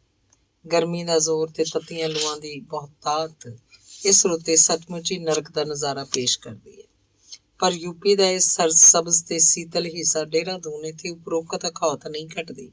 ਇੱਥੇ ਇਹਨਾਂ ਦਿਨਾਂ 'ਚ ਮੌਸਮ ਖੁਸ਼ਗਵਾਰ ਹੁੰਦਾ। ਬੱਦਲਵਾਈ ਸ਼ੁਰੂ ਹੋ ਜਾਣ ਕਰਕੇ ਬਨਸਪਤੀ ਉੱਤੇ ਇੱਕ ਨਵਾਂ ਨਿਖਾਰ ਆ ਜਾਂਦਾ ਹੈ। ਹਰਦੁਆਰੋਂ ਤੁਰਨ ਲੱਗਿਆ ਮੰਗਤੂ ਦਾ ਖਿਆਲ ਸੀ ਦੇਹਰਾਦੂਨ ਦਾ ਸੁਹਾਣਾ ਵਾਯੂਮੰਡਲ ਉਸ ਉੱਤੇ ਚੰਗਾ ਅਸਰ ਕਰੇਗਾ, ਪਰ ਇੱਥੇ ਪਹੁੰਚਦਿਆਂ ਹੀ ਉਸ ਅੰਦਰ ਤਪਸ਼ ਪ੍ਰਵੇਸ਼ ਕਰ ਗਈ। ਠੰਡੀ ਹਵਾ ਦੇ ਝੋਂਕੇ ਉਹਦੀ ਅੰਦਰਲੀ ਤਪਸ਼ ਵਿੱਚ ਸਗੋਂ ਹੋਰ ਵਾਧਾ ਕਰਨ ਲੱਗ ਪਏ। ਫਿਰ ਵੀ ਉਹ ਢਿੱਗੀ ਢਾਹ ਕੇ ਨਹੀਂ ਬੈਠਾ। ਉਹਨੇ ਲੱਗਦੀ ਵਾ ਆਪਣੇ ਆਪ ਨੂੰ ਸੰਭਾਲਣ ਦਾ ਯਤਨ ਕੀਤਾ ਤੇ ਮਾਸਟਰ ਬੇਲੀ ਰਾਮ ਦੀਆਂ ਨਸੀਹਤਾਂ ਦਾ ਸਦਕਾ 2 ਦਿਨਾਂ 'ਚ ਹੀ ਉਹਨੇ ਆਪਣੀ ਹਾਲਤ ਕਾਫੀ ਹੱਦ ਤੱਕ ਠੀਕ ਕਰ ਲਈ। ਨਿਰਾਸ਼ਾ ਉਹਨੂੰ ਇਸ ਗੱਲ ਦੀ ਹੋਈ ਕਿ ਕਿਸ਼ਨੇ ਦਾ ਕੋਈ ਥਹੁ ਪਤਾ ਉਹਨੂੰ ਨਹੀਂ ਮਿਲਿਆ। ਸੋ ਹੋਰ ਕਿਸੇ ਆਸਰੇ ਦੀ ਝਾਕ ਛੱਡ ਕੇ ਉਹ ਆਪਣੇ ਪੈਰਾਂ 'ਤੇ ਖਲੋਣ ਲਈ ਉਹਨੇ ਆਪਣੇ ਆਪ ਨੂੰ ਤਿਆਰ ਕਰ ਲਿਆ। ਜਿਸ ਸਰਾਂ 'ਚ ਉਹਨੇ ਉਤਾਰਾ ਕੀਤਾ ਸੀ ਉੱਥੇ ਉਹ 3 ਦਿਨਾਂ ਤੋਂ ਵੱਧ ਨਹੀਂ ਸੀ ਠਹਿਰ ਸਕਦਾ, ਜਿਸ ਲਈ ਸਭ ਤੋਂ ਬਹੁਤੀ ਚਿੰਤਾ ਉਹਨੂੰ ਸਿਰ ਲੁਕਾਉਣ ਦੀ ਸੀ। ਸੋ ਆਉਂਦਿਆਂ ਹੀ ਉਹਨੇ ਗਰੀਬ ਬਸਤੀਆਂ ਵੱਲ ਫੇਰਾ ਟੋਰਾ ਮਾਰਨਾ ਸ਼ੁਰੂ ਕੀਤਾ, ਜਿਸ 'ਚ ਉਹਨੂੰ ਛੇਤੀ ਮਾੜੀ ਮੋਟੀ ਕਾਮਯਾਬੀ ਹੋ ਗਈ। ਅਰਥਾਤ ਰੈਸਟ ਕੈਂਪ ਦੀ ਕੰਗਾਲ ਬਸਤੀ 'ਚ ਉਹਨੂੰ ਇੱਕ ਢੱਠਾ ਜਿਹਾ ਢਾਰਾ ਮਿਲ ਗਿਆ, ਜਿਹਨੂੰ 10-15 ਰੁਪਇਆਂ ਦੇ ਖਰਚ ਨਾਲ ਉਹਨੇ ਰਹਿਣ ਲਾਇਕ ਬਣਾ ਲਿਆ। ਬਾਕੀ ਰਿਹਾ ਕੰਮਕਾਰ ਦਾ ਸਵਾਲ, ਇਸ ਬਾਰੇ ਵੀ ਉਹਨੂੰ ਬਹੁਤੀ ਸਿਰਦਰਦੀ ਦੀ ਲੋੜ ਨਹੀਂ ਪਈ। ਪਹਿਲਾਂ ਵਾਂਗ ਹੁਣ ਉਹਨੂੰ ਕੰਮ ਦੇ ਬਾਰੇ ਇੱਜ਼ਤ ਬੇਇੱਜ਼ਤੀ ਦਾ ਵਹਿਮ ਨਹੀਂ ਸੀ ਰਿਹਾ। ਸੋ ਉਹਨੇ ਪੈਂਦਿਆਂ ਹੀ ਛਾਪਾ ਲਾਉਣਾ ਸ਼ੁਰੂ ਕੀਤਾ। ਸਵੇਰੇ ਮੂੰਹ ਹਨੇਰੇ ਉਹ ਸਬਜ਼ੀ ਮੰਡੀ ਚਲਾ ਜਾਂਦਾ। ਉੱਥੋਂ ਜਿਹੜੀ ਵੀ ਕੋਈ ਸਬਜ਼ੀ ਜਾਂ ਫਲ ਸਵੱਲਾ ਨਜ਼ਰ ਆਉਂਦਾ ਖਰੀਦ ਕੇ ਛਾਬੇ 'ਚ ਭਰ ਲੈਂਦਾ। ਤੇ ਹੋਰ ਕੁਝ ਦਿਨ ਠਹਿਰ ਕੇ ਉਹ ਹਰਿਦੁਆਰ ਗਿਆ ਤੇ ਆਪਣਾ ਸਮਾਨ ਲੈ ਆਇਆ, ਨਾਲੇ ਡਾਕਖਾਨੇ 'ਚੋਂ ਆਪਣੀ ਨਗਦੀ ਵੀ ਕਢਾ ਲਿਆਇਆ। ਤੱਕ ਉਹਦੀ ਇਸ ਗੱਲ ਤੇ ਸੀ ਕਿ ਜਦੋਂ ਵੀ ਕੋਈ ਮਾੜੀ ਮੋਟੀ ਦੁਕਾਨ ਮਿਲ ਜਾਏ ਪਾ ਕੇ ਬੈਠ ਜਾਏਗਾ। ਦੇਹਰਾਦੂਨ ਪਹੁੰਚ ਕੇ ਮੰਗਤੂ ਦੇ ਸਾਹਮਣੇ ਨਿਰਾ ਕੰਮਕਾਰ ਦਾ ਸਵਾਲ ਹੀ ਨਹੀਂ ਸੀ, ਕਈ ਹੋਰ ਖ਼ਾਬਾਂ ਵੀ ਉਹਦੇ ਅੰਦਰ ਮਚਲਦੀਆਂ ਰਹੀਆਂ ਸੀ। ਉਹਦਾ ਨਜ਼ਰੀਆ ਦਿਨੋਂ ਦਿਨ ਵਿਸ਼ਾਲ ਹੁੰਦਾ ਜਾ ਰਿਹਾ ਸੀ। ਮਾਸਟਰ ਬੇਲੀ ਰਾਮ ਦੀਆਂ ਕਈਆਂ ਗੱਲਾਂ ਉਹਨੂੰ ਕਾਫੀ ਸਚਿਆਰੀਆਂ ਜਾਪਣ ਲੱਗ ਪਈਆਂ ਸੀ। ਉਹ ਬਿਲਕੁਲ ਨਾਚੀਜ਼ ਨਹੀਂ, ਕੇਵਲ ਉਹਨੂੰ ਲੋੜ ਹੈ ਆਪਣੀਆਂ ਅੰਦਰਲੀਆਂ ਸ਼ਕਤੀਆਂ ਨੂੰ ਜਗਾਉਣ ਦੀ। ਉਹਨੇ ਪੜ੍ਹਨ ਲਿਖਣ ਦਾ ਕੰਮ ਵੀ ਪੂਰੇ ਜ਼ੋਰ ਨਾਲ ਜਾਰੀ ਰੱਖਿਆ। ਦਿਨ ਬੀਤਦੇ ਜਾ ਰਹੇ ਸੀ, ਚੰਗੇ ਭਾਵੇਂ ਮਾੜੇ, ਤੇ ਮੰਗਤੂ ਭਾਵੇਂ ਚੰਗੇ ਭਵਿੱਖ ਦੀ ਉਮੀਦ ਉੱਤੇ ਮਾੜੇ ਵਰਤਮਾਨ ਨੂੰ ਹੱਸ ਤੁਸ ਕੇ ਝਾਕਦਾ ਜਾ ਰਿਹਾ ਸੀ। ਪ੍ਰਗਟ ਤੌਰ ਤੇ ਉਹਨੂੰ ਹੁਣ ਕੋਈ ਐਸੀ ਘਬਰਾਹਟ ਜਾਂ ਚਿੰਤਾ ਨਹੀਂ ਸੀ, ਪਰ ਅਜੇ ਵੀ ਉਹਦੇ ਹਿਰਦੇ ਦੀ ਕਿਸੇ ਨੁਕਰੇ ਕੁਝ ਐਸਾ ਹੈ ਸੀ ਜਿਹਦੀ ਬੇਚੈਨੀ ਕਦੀ ਕਦੀ ਉਸ ਲਈ ਅਸਹਿ ਹੋ ਜਾਂਦੀ, ਖਾਸ ਕਰਕੇ ਜਦ ਕਦੀ ਕਿਸੇ ਜਨਾਨਾ ਗਾਹਕ ਨਾਲ ਉਹਨੂੰ ਗੱਲ ਕਥ ਦਾ ਮੌਕਾ ਬਣਦਾ ਤੇ ਇਸ ਬੇਚੈਨੀ ਜਾਂ ਪੀੜ 'ਚ ਇੱਕਦਮ ਵਾਧਾ ਹੋ ਜਾਂਦਾ। ਕੋਈ ਵੀ ਬੁੱਢੀ ਜਾਂ ਨੱਢੀ ਜਦੋਂ ਉਹਦੇ ਛਾਬੇ ਅੱਗੇ ਆ ਖਲੋਂਦੀ ਤਾਂ ਉਹਨਾਂ ਦੇ ਚਿਹਰਿਆਂ ਵਿੱਚੋਂ ਉਹਨੂੰ ਉਹ ਚਿਹਰੇ ਨਜ਼ਰੀ ਆਉਣ ਲੱਗ ਪੈਂਦੇ ਜਿਨ੍ਹਾਂ ਬਾਰੇ ਹਰਿਦੁਆਰ ਰਹਿੰਦਿਆਂ ਉਹਨੇ ਕਥਾ ਵਾਰਤਾ 'ਚ ਸੁਣਿਆ ਜਾਂ ਕਿਸੇ ਕਿਤਾਬਾਂ 'ਚ ਪੜ੍ਹਿਆ ਸੀ। ਅਰਥਾਤ ਕਦੀ ਪੁੱਤਰ ਨੂੰ ਯਾਰ ਬਣਾਉਣ ਵਾਲੀ ਲੂਣਾ ਦੀ ਸ਼ਕਲ 'ਚ, ਕਦੀ ਵਿਸ਼ਵਾਮਿੱਤਰ ਦਾ ਸੱਤ ਖੋਹਣ ਵਾਲੀ ਮੇਨਿਕਾ ਦੇ ਰੂਪ 'ਚ, ਕਦੀ ਹਾਥੀ ਵਾਣ ਨਾਲ ਨਿਉ ਲਾਉਣ ਵਾਲੀ ਪਿੰਗਲਾ ਦੇ ਆਕਾਰ 'ਚ, ਕਦੀ ਮਿਰਜ਼ੇ ਨਾਲ ਉਦਲ ਜਾਣ ਵਾਲੀ ਸਾਹਿਬਾਂ ਦੇ ਨਕਸ਼ਿਆਂ 'ਚ ਵੜ ਜਾਂਦੇ। ਇਹੋ ਜਿਹੇ ਵਹਿਮਾਂ ਦਾ ਸ਼ਿਕਾਰ ਹੋ ਕੇ ਉਹਦਾ ਦਿਲ ਕਰਦਾ ਕਿਸੇ ਐਸੀ ਦੁਨੀਆ 'ਚ ਜਾ ਵਸੇ ਜਿੱਥੇ ਕੋਈ ਜਨਾਨਾ ਚਿਹਰਾ ਉਹਦੀ ਨਜ਼ਰੀ ਨਾ ਪਵੇ। ਜਿਸ ਕਿਸ਼ਨੇ ਨੂੰ ਉਹ ਕਿੰਨੇ ਹੀ ਦਿਨ ਢੂੰਡਦੇ ਰਹਿਣ ਤੇ ਵੀ ਨਹੀਂ ਸੀ ਲੱਭ ਸਕਿਆ, ਉਸ ਦਿਨ ਬਾਜ਼ਾਰ 'ਚ ਤੁਰੇ ਜਾਂਦਿਆਂ ਅਚਾਨਕ ਹੀ ਉਹਨੂੰ ਟੱਕਰ ਪਿਆ। ਪਹਿਲੀ ਨਜ਼ਰੇ ਮੰਗਤੂ ਉਹਨੂੰ ਨਹੀਂ ਸੀ ਪਛਾਣ ਸਕਿਆ, ਕਿਉਂਕਿ ਕਿਸ਼ਨੇ ਦੀ ਹੈਸੀਅਤ ਹੁਣ ਪਹਿਲਾਂ ਵਰਗੀ ਨਹੀਂ ਸੀ। ਉਹ ਖੂਬ ਜੈਂਟਲਮੈਨੀ ਪਹਿਰਾਵੇ 'ਚ ਸੀ, ਪਰ ਮੰਗਤੂ ਨੂੰ ਕਿਸ਼ਨੇ ਨੇ ਝੱਟ ਪਛਾਣ ਲਿਆ, ਕਿਉਂਕਿ ਲਗਭਗ ਪਹਿਲਾਂ ਵਰਗਾ ਹੀ ਸੀ। ਪਰਦੇਸ 'ਚ ਕਿਸੇ ਵਤਨੀ ਦਾ ਮਿਲਣਾ ਬੜਾ ਸੁਖਦਾਈ ਹੁੰਦਾ। ਦੋਵੇਂ ਇੱਕ ਦੂਜੇ ਨੂੰ ਖੂਬ ਘੁੱਟ ਕੇ ਮਿਲੇ ਤੇ ਫਿਰ ਚਿਰ ਤੋੜੀ ਪਿਛਲੇ ਅਗਲੇ ਹਾਲ ਹਵਾਲ ਪੁੱਛਦੇ ਦੱਸਦੇ ਰਹੇ। ਫਿਰ ਕਿਸ਼ਨਾ ਮੰਗਤੂ ਨੂੰ ਆਪਣੇ ਮਕਾਨ ਤੇ ਲੈ ਗਿਆ ਤੇ ਲੈ ਜਾ ਕੇ ਉਹਦੀ ਖੂਬ ਖਾਤਰ ਤਵੱਜਿਆ ਕੀਤੀ। ਮੰਗਤੂ ਦੀ ਖੁਸ਼ੀ ਦਾ ਕੋਈ ਪਾਰਾਵਾਰ ਨਾ ਰਿਹਾ ਜਦ ਉਸ ਵੇਖਿਆ ਕਿ ਕਿਸ਼ਨਾ ਨਿਹਰਾ ਵਾਕਫਾਂ ਵਾਂਗ ਹੀ ਨਹੀਂ, ਸਗੋਂ ਸਕਿਆਂ ਸੰਬੰਧੀਆਂ ਵਾਂਗ ਉਸ ਨਾਲ ਪੇਸ਼ ਆਇਆ। ਫਿਰ ਵੀ ਇੱਕ ਬਦਅਮਨੀ ਜੀ ਉਹਦੇ ਅੰਦਰ ਬਣੀ ਰਹੀ, ਜਿਹਨੂੰ ਉਹ ਸਾਰਾ ਜ਼ੋਰ ਲਾ ਕੇ ਵੀ ਦੂਰ ਨਹੀਂ ਕਰ ਸਕਿਆ। ਅਰਥਾਤ ਜਿਸ ਹੋਟਲ 'ਚ ਕਿਸ਼ਨਾ ਕੰਮ ਕਰਦਾ ਸੀ ਉਸੇ ਮੋਤੀ ਬਾਜ਼ਾਰ 'ਚੋਂ ਲੰਘਦੀ ਇੱਕ ਭੀੜੀ ਜੀ ਗਲੀ 'ਚ ਸੀ, ਤੇ ਜਿਸ 'ਚ ਐਸਾ ਥਾਂ ਸੀ ਜਿਸ 'ਚੋਂ ਲੰਘਦਿਆਂ ਮੰਗਤੂ ਦੇ ਦਿਲ 'ਚ ਬਦੋ ਬਦੀ ਪੀੜ ਜੀ ਉੱਠਣ ਲੱਗ ਪੈਂਦੀ ਸੀ। ਕਿਸ਼ਨਾ ਉਮਰੋਂ ਮੰਗਤੂ ਨਾਲੋਂ ਕਾਫੀ ਵੱਡਾ ਹੈ ਤੇ ਅਕਲ ਚਤੁਰਾਈ ਵੱਲੋਂ ਇਦੋਂ ਵੀ ਜ਼ਿਆਦਾ। ਉਹ ਖੂਬ ਚਲਤਾ ਪੁਰਜਾ ਤੇ ਗਲੜੀ ਸੁਭਾਅ ਦਾ ਹੈ, ਖਾਸ ਕਰਕੇ ਆਪਣੀ ਤੇ ਆਪਣੇ ਗੁਣਾਂ ਦੀ ਵਡਿਆਈ ਕਰਨ ਦੀ ਤਾਂ ਉਹਨੂੰ ਇੱਲਤ ਜਿਹੀ ਹੈ। ਕਿਸੇ ਵੀ ਪ੍ਰਸੰਗ ਉੱਤੇ ਗੱਲ ਹੋ ਰਹੀ ਹੋਵੇ, ਉਹਦਾ ਰੁੱਖ ਮੋੜ ਮੋੜ ਕੇ ਆਪਣੀਆਂ ਬਹਾਦਰੀਆਂ ਦੇ ਕਾਰਨਾਮਿਆਂ ਵੱਲ ਲੈ ਆਉਂਦਾ। ਮੰਗਤੂ ਦਾ ਦਿਲ ਵੀ ਉਸ ਵੱਲ ਲੋੜ ਤੋਂ ਜ਼ਿਆਦਾ ਖਿੱਚਿਆ ਗਿਆ। ਜਦ ਪਹਿਲੀ ਮੁਲਾਕਾਤ 'ਚ ਕਿਸ਼ਨੇ ਨੇ ਉਹਨੂੰ ਕਿਹਾ, ਸ਼ੁਦਾਈਆ ਤੂੰ ਕੀ ਚੰਦਰਾ ਜਿਹਾ ਕੰਮ ਸੇੜ ਬੈਠਾ ਵਿੱਚ ਛਾਬਾ ਲਾਉਣ ਦਾ? ਮੈਨੂੰ ਤੇ ਬਈ ਬੜੀ ਸ਼ਰਮ ਆਉਂਦੀ ਹੈ। ਤੇਰਾ ਇਹ ਹਾਲ ਵੇਖ ਕੇ ਰੱਬ ਚਾਹਿਆ ਤਾਂ ਮੈਂ ਤੈਨੂੰ ਕਿਸੇ ਐਸੇ ਕੰਮ ਲਾਵਾਂਗਾ ਜਿਸ 'ਚ ਇੱਜ਼ਤ ਵੀ ਹੋਵੇ, ਨਾਲੇ ਆਮਦਨੀ ਵੀ ਰੱਜਵੀਂ, ਨਾ ਖੇਚਲ ਨਾ ਖਜਾਲਤ। ਅੰਨਾ ਕੀ ਭਾਲੇ ਦੋ ਅੱਖਾਂ। ਮੰਗਤੂ ਵਿਚਾਰਾ ਤਾਂ ਪਹਿਲਾਂ ਹੀ ਇਹੋ ਚਾਹੁੰਦਾ ਸੀ। ਫਿਰ ਹੋਰ 2-4 ਦਿਨਾਂ ਬਾਅਦ ਗੱਲਾਂ ਚ ਕਿਸ਼ਨੇ ਨੇ ਉਹਨੂੰ ਇਹ ਵੀ ਦੱਸਿਆ ਕਿ ਉਹ ਜਲਦੀ ਹੋਟਲ ਦੀ ਨੌਕਰੀ ਛੱਡ ਕੇ ਆਪਣਾ ਹੋਟਲ ਖੋਲ੍ਹਣ ਵਾਲਾ ਹੈ, ਜਿਸ 'ਚ ਮੰਗਤੂ ਲਈ ਬਥੇਰੀ ਗੁੰਜਾਇਸ਼ ਹੋਏਗੀ। ਫਿਰ ਉਹਨੇ ਇਹ ਵੀ ਦੱਸਿਆ ਕਿ ਇਸ ਹੋਟਲ ਦੇ ਮਾਲਕ ਨੂੰ ਲਗਭਗ 2000 ਰੁਪਏ ਮਹੀਨੇ ਦੀ ਆਮਦਨੀ ਹੈ। ਮੰਗਤੂ ਬੜੀ ਹੈਰਾਨੀ ਨਾਲ ਕਈ ਦਿਨ ਸੋਚਦਾ ਰਿਹਾ ਕਿ ਇਸ ਗੁੰਮਨਾਮ ਜੀ ਗਲੀ 'ਚ ਹੋਟਲ ਤੇ ਫਿਰ ਇਹਦੀ ਆਮਦਨੀ ਵੀ 2000, ਇਹ ਗੱਲ ਕੀਕਣ ਮੰਨਣ ਯੋਗ ਹੋ ਸਕਦੀ ਹੈ। ਕਿਸ਼ਨੇ ਦੇ ਮਿਲਾਪ ਨਾਲ ਉਹਨੂੰ ਕਈ ਤਰ੍ਹਾਂ ਦੇ ਲਾਭ ਹੋਏ। ਸਭ ਤੋਂ ਵੱਡਾ ਲਾਭ ਤਾਂ ਇਹ, ਕਿਸ਼ਨੇ ਨੇ ਨੱਠੋ ਭੱਜੀ ਕਰਕੇ ਮੰਗਤੂ ਨੂੰ ਉਸ ਢਾਰੇ 'ਚੋਂ ਕੱਢਿਆ ਤੇ ਉਹਦੇ ਲਾਗੇ ਹੀ ਇੱਕ ਛੋਟਾ ਜਿਹਾ ਥਾਂ ਉਹਨੂੰ 7 ਰੁਪਏ ਮਹੀਨੇ ਤੇ ਲੈ ਦਿੱਤਾ, ਜਿਹਦੀਆਂ ਨਾਲੋਂ ਨਾਲ 2 ਕੋਠੜੀਆਂ, ਇੱਕ ਨਿੱਕੀ ਜਿਹੀ ਰਸੋਈ, ਇੱਕ ਅੱਗੇ ਟੀਨ ਦਾ ਛੱਤ ਵਾਲਾ ਵਰਾਂਡਾ ਸੀ। ਇਸ ਤਰ੍ਹਾਂ ਇੱਕ ਹਫ਼ਤੇ ਦੇ ਵਿੱਚ ਹੀ ਇਹ ਦੋਵੇਂ ਇੱਕ ਦੂਜੇ ਲਈ ਅੱਛਾ ਖਾਸਾ ਦਿਲ ਪਰਚਾਵਾ ਬਣ ਗਏ। ਕਿਸ਼ਨੇ ਨੇ ਬੜੀ ਹੈਰਾਨੀ ਹੋਈ ਜਦੋਂ ਉਹਨੇ ਮੰਗਤੂ ਪਾਸ ਕਿਤਾਬਾਂ ਰਸਾਲਿਆਂ ਦਾ ਇੱਕ ਮਾੜਾ ਮੋਟਾ ਜ਼ਖੀਰਾ ਵੇਖਿਆ, ਜਿਹਦਾ ਕੁਝ ਹਿੱਸਾ ਤਾਂ ਮਾਸਟਰ ਬੇਲੀ ਰਾਮ ਦੀ ਦੇਣ ਸੀ। ਕਿਸ਼ਨੇ ਨੂੰ ਕਿੰਨੀ ਖੁਸ਼ੀ ਹੋਈ ਜਦ ਉਹਨੇ ਨਿਰੇ ਪੁਰੇ ਜੱਡ ਤੇ ਅਨਪੜ੍ਹ ਮੰਗਤੂ ਨੂੰ ਇਸ ਕਾਇਆ ਕਲਪ ਦੇ ਰੂਪ 'ਚ ਵੇਖਿਆ। ਫਿਰ ਮੰਗਤੂ ਦੀਆਂ ਗੱਲਾਂ ਬਾਤਾਂ ਸੁਣ ਕੇ ਤਾਂ ਸ਼ਿਸ਼ੱਦਰ ਹੀ ਰਹਿ ਗਿਆ, ਜਿਹੜਾ ਮੰਗਤੂ ਇੱਲ ਦਾ ਨਾਂ ਕੁੱਕੋ ਨਹੀਂ ਸੀ ਜਾਣਦਾ, ਉਹ ਕਿਵੇਂ ਹਰ ਨਿੱਕੇ ਜਿਹੇ ਮਸਲੇ ਉੱਤੇ ਘੋਟ ਕੇ ਗੱਲਾਂ ਕਰਦਾ ਸੀ। ਕਿਸ਼ਨੇ ਦਾ ਛੋਟਾ ਜਿਹਾ ਕਮਰਾ ਹੋਟਲ ਦੇ ਪਿਛਵਾੜੇ ਕਰਕੇ ਸੀ ਤੇ ਜਿਹੜਾ ਉਹਨੇ ਖੂਬ ਸਜਾਇਆ ਹੋਇਆ ਸੀ। ਦੋਹਾਂ ਦੀ ਜੁੰਡੀ ਦਿਨੋਂ ਦਿਨ ਪਕੇਰੀ ਹੁੰਦੀ ਚਲੀ ਗਈ। ਮਹੀਨੇ ਡੇਢ ਮਹੀਨੇ ਦੇ ਵਿੱਚ ਇਹ ਦੋਵੇਂ ਇੱਕ ਦੂਜੇ ਦੇ ਡੂੰਘੇ ਦੋਸਤ ਬਣ ਗਏ। ਕਿਸ਼ਨੇ ਨੇ ਜਦ ਮੰਗਤੂ ਨੂੰ ਭਰੋਸਾ ਦਿਵਾ ਦਿੱਤਾ ਕਿ ਉਹ ਉਹਨੂੰ ਕਿਸੇ ਚੰਗੇ ਰੋਜ਼ਗਾਰ ਤੇ ਲਾਏਗਾ ਤਾਂ ਮੰਗਤੂ ਦੀਆਂ ਆਸਾਂ ਉਮੀਦਾਂ ਹੋਰ ਵੀ ਉੱਚੀਆਂ ਹੋ ਗਈਆਂ। ਇਸ ਵਿਚਾਲੇ ਮੰਗਤੂ ਨੂੰ ਇੱਕ ਗੱਲ ਵੇਖ ਕੇ ਕੁਝ ਚਿੰਤਾ ਹੋਈ ਕਿ ਕਿਸ਼ਨੇ ਨੂੰ ਸ਼ਰਾਬ ਪੀਣ ਦੀ ਆਦਤ ਸੀ, ਜਿਸ ਬਾਰੇ ਕਿਸ਼ਨੇ ਨੇ ਉਹਨੂੰ ਦੱਸਿਆ ਸੀ ਕਿ ਉਹਨੇ ਮੁੱਲ ਲੈ ਕੇ ਕਦੀ ਨਹੀਂ ਪੀਤੀ, ਬਲਕਿ ਜਿਹੜੇ ਗਾਹਕ ਹੋਟਲ 'ਚ ਆ ਕੇ ਪੀਂਦੇ ਨੇ ਉਹਨਾਂ ਦੀ ਬਚੀ ਖੁਚੀ ਹੈ। ਮੰਗਤੂ ਨੂੰ ਭਾਵੇਂ ਕਿਸ਼ਨੇ ਦਾ ਇਹ ਢੰਗ ਸੁਖਾਇਆ ਨਹੀਂ, ਪਰ ਉਹ ਸੋਚਿਆ ਚਲੋ ਯਾਰ ਦੀ ਯਾਰੀ ਨਾਲ ਮਤਲਬ ਹੈ ਕਿ ਐਬਾਂ ਨਾਲ।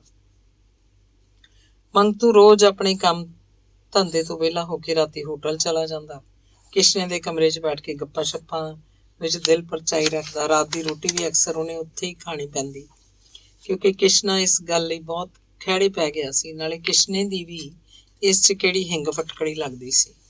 ਮਾਲਕ ਨੇ ਹੋਟਲ ਦਾ ਖਾਣ ਪੀਣ ਵਾਲਾ ਸਮਾਨ ਲਗਭਗ ਉਸੇ ਦੀ ਸਪੁਰਦਗੀ 'ਚ ਦਿੱਤਾ ਹੋਇਆ ਸੀ। ਇਹ ਹੋਟਲ, ਜਿਹਦਾ ਨਾਂ ਜਨਤਕ ਹੋਟਲ ਹੈ, ਇੱਕ ਸਿੰਧੀ ਸੇਠ ਦੀ ਮਲਕੀਅਤ ਹੈ, ਜਿਹਦਾ ਨਾਂ ਹੈ ਲਾਲਾ ਪੋਖਰਦਾਸ। ਵਡੇਰੀ ਉਮਰ ਦਾ ਇੱਕ ਮਰੀਅਲ ਜਿਹਾ ਬੰਦਾ, ਸ਼ਕਲ ਵਕਲ ਤੋਂ ਅਣਗਿਣਤ ਬਿਮਾਰੀਆਂ ਦਾ ਸ਼ਿਕਾਰ ਜਾਪਦਾ ਹੈ। ਇਸ ਕਰਕੇ ਉਹ ਆਪ ਘੱਟ ਵੱਧ ਹੀ ਹੋਟਲ 'ਚ ਆਉਂਦਾ। ਨਾਲੇ ਆਉਣ ਦੀ ਉਹਨੂੰ ਲੋੜ ਵੀ ਨਹੀਂ, ਉਹਨੇ ਸਾਰਾ ਕਾਰੋਬਾਰ ਆਪਣੇ ਲੜਕੇ ਦੇ ਹਵਾਲੇ ਕੀਤਾ ਹੋਇਆ। ਦੇਹਰਾਦੂਨ 'ਚ ਉਹਦੀ ਹੋਰ ਵੀ ਕਾਫੀ ਜਾਇਦਾਦ ਹੈ, ਜਿਹਦੇ ਪ੍ਰਬੰਧ ਵੱਲ ਉਹਨੂੰ ਬਹੁਤਾ ਧਿਆਨ ਦੇਣਾ ਪੈਂਦਾ ਹੈ। ਸੇਠ ਪੋਖਰਦਾਸ ਦੇ ਲੜਕੇ ਦਾ ਨਾਂ ਹੈ ਲਾਲਾ ਉਦੋਮਲ। ਰੱਜ ਕੇ ਆਸ਼ ਤੇ ਮੂੰਹ ਜ਼ੋਰ, ਬੜਾ ਹੰਕਾਰੀ ਤੇ ਪੈਸੇ ਦੇ ਜ਼ੋਰ 'ਚ ਖੂਬ ਫਿੱਟਿਆ ਹੋਇਆ। ਪਹਿਲਾਂ ਮੰਗਤੂ ਨੇ ਜਨਤਕ ਹੋਟਲ ਨੂੰ ਜਿੰਨਾ ਮਾਮੂਲੀ ਸਮਝਿਆ, ਮਗਰ ਉਹਨੂੰ ਪਤਾ ਲੱਗਾ ਕਿ ਵਾਸਤਵ ਵਿੱਚ ਓਨਾ ਹੀ ਗੈਰ ਮਾਮੂਲੀ ਹੈ।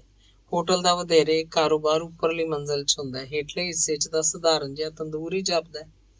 ਥੋੜੇ ਚਿਰ 'ਚ ਮੰਗਤੂ ਨੂੰ ਸਮਝ ਆ ਗਈ ਕਿ ਮਾਲਕ ਦੀ ਆਮਦਨੀ ਦਾ ਜ਼ਰੀਆ ਇਹ ਤੰਦੂਰ ਦੀਆਂ ਚਪਾਤੀਆਂ ਨਹੀਂ, ਬਲਕਿ ਆਮਦਨੀ ਦਾ ਅਸਲ ਜ਼ਰੀਆ ਹੈ ਉੱਪਰਲੀ ਮੰਜ਼ਿਲ ਤੇ ਕੋਈ 1 ਦਰਜਨ ਕਮਰੇ, ਜਿੱਥੇ ਕਈ ਕਿਸਮ ਦੇ ਲੋਕ ਆ ਕੇ ਟਿਕਦੇ ਤੇ ਖਾਂਦੇ ਪੀਂਦੇ ਨੇ। ਫਿਰ ਮੰਗਤੂ ਦੀ ਸਮਝ 'ਚ ਇਹ ਗੱਲ ਵੀ ਆ ਗਈ ਕਿ ਇਹੋ ਜਿਹੇ ਖਾਸ ਹੋਟਲ ਸ਼ਰੇਆਮ 'ਚ ਨਹੀਂ ਚਲਾਏ ਜਾ ਸਕਦੇ, ਕਿਉਂਕਿ ਹੋਟਲਾਂ 'ਚ ਸ਼ਰਾਬ ਪੀਣ ਦੀ ਸਰਕਾਰੀ ਤੌਰ ਤੇ ਮਨਾਹੀ ਹੁੰਦੀ ਹੈ। ਮੰਗਤੂ ਦੇ ਦਿਲ ਨੂੰ ਕਾਫੀ ਗਿਲਾਨੀ ਹੋਈ, ਨਾਲ ਹੀ ਆਪਣੇ ਦੋਸਤ ਉੱਤੇ ਵੀ ਉਹਨੂੰ ਰੰਜ ਹੋਇਆ, ਪਰ ਹਾਲ ਦੀ ਘੜੀ ਉਸ ਲਈ ਦੜ ਵੱਟਣਾ ਹੀ ਠੀਕ ਸੀ। ਮੰਗਤੂ ਦੇ ਰੁਝੇਵਿਆਂ 'ਚ ਹੋਰ ਵਾਧਾ ਹੋ ਗਿਆ ਜਦੋਂ ਆਪਣੀ ਲਾਗ ਪਾਸ ਵਾਸਤੇ ਟੱਪਰੀ ਵਾਸਾਂ 'ਚ ਕੁਝ ਦਿਲਚਸਪੀ ਲੈਣ ਲੱਗ ਪਿਆ। ਰੈਸਟ ਕੈਂਪ ਦੀ ਇਹ ਟੱਪਰੀ ਨੁਮਾ ਮਕਾਨਾਂ ਦੀ ਬਸਤੀ ਨੂੰ ਜੇ ਕੋਈ ਗੌਰ ਨਾਲ ਵੇਖੇ ਤੇ ਆਦਮੀਆਂ ਦੀ ਨਹੀਂ, ਭੂਤਾਂ ਪ੍ਰੇਤਾਂ ਦੀ ਬਸਤੀ ਜਾਪੇਗੀ, ਜਿੱਥੇ ਬਹੁਤੇ ਮੰਗਤੇ, ਚੂੜੇ, ਸੰਸੀ, ਪਥੇਰੇ, ਕਸਿਆਰੇ, ਹੋਰ ਇਹੋ ਜਿਹੇ ਲੋਕ ਵਸਦੇ ਸੀ। ਮੰਗਤੂ ਜਦ ਗੌਰ ਨਾਲ ਇਸ ਬਸਤੀ ਦੇ ਲੋਕਾਂ ਦੀ ਰਹਿਣੀ ਬਹਿਣੀ ਨੂੰ ਵਾਚਦਾ ਤਾਂ ਵੇਖਦਾ ਇਹਨਾਂ ਲੋਕਾਂ ਦੀ ਜ਼ਿੰਦਗੀ ਬਿਲਕੁਲ ਇੱਕ ਬੇਲੋੜੀ ਤੇ ਬੇਕਾਰ ਜ਼ਿੰਦਗੀ ਹੈ। ਝੱਖੜ ਚੁੱਡਦੇ ਕੱਖਾਂ ਬਰੂਟਾਂ ਵਾਂਗ, ਜਿਨ੍ਹਾਂ ਨੂੰ ਕੋਈ ਪਤਾ ਨਹੀਂ ਉਹ ਕਿਉਂ ਨੇ, ਕਾਹਦੇ ਲਈ ਨੇ ਤੇ ਉਹਨਾਂ ਦੇ ਜੀਣ ਥੀਣ ਦਾ ਮਨੋਰਥ ਕੀ ਹੈ।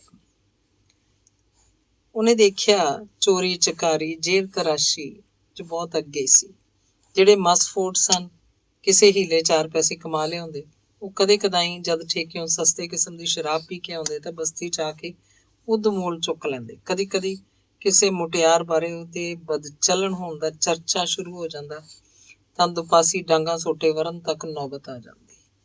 ਮੰਗਤੂ ਦਾ ਘਰ ਇਹਨਾਂ ਲੋਕਾਂ ਨਾਲੋਂ ਜ਼ਰਾ ਪਸਿੱਤਾ ਹੋਣ ਕਰਕੇ ਉਹਦੇ ਅਮਨ ਜਾਂ ਪੜ੍ਹਾਈ ਲਿਖਾਈ ਦੇ ਕੰਮ 'ਚ ਐਸੀ ਰੁਕਾਵਟ ਤਾਂ ਨਹੀਂ ਸੀ ਪੈਂਦੀ, ਪਰ ਮਨੁੱਖੀ ਜੂਨ 'ਚ ਆਏ ਹੋਏ ਇਹਨਾਂ ਜਿੰਨਾਂ ਭੂਤਾਂ ਦੀਆਂ ਕਿਰਿਆਵਾਂ ਨੂੰ ਵੇਖ ਕੇ ਉਹਦਾ ਮਨ ਹੱਦ ਤੋਂ ਜ਼ਿਆਦਾ ਦੁਖੀ ਰਹਿਣ ਲੱਗ ਪਿਆ।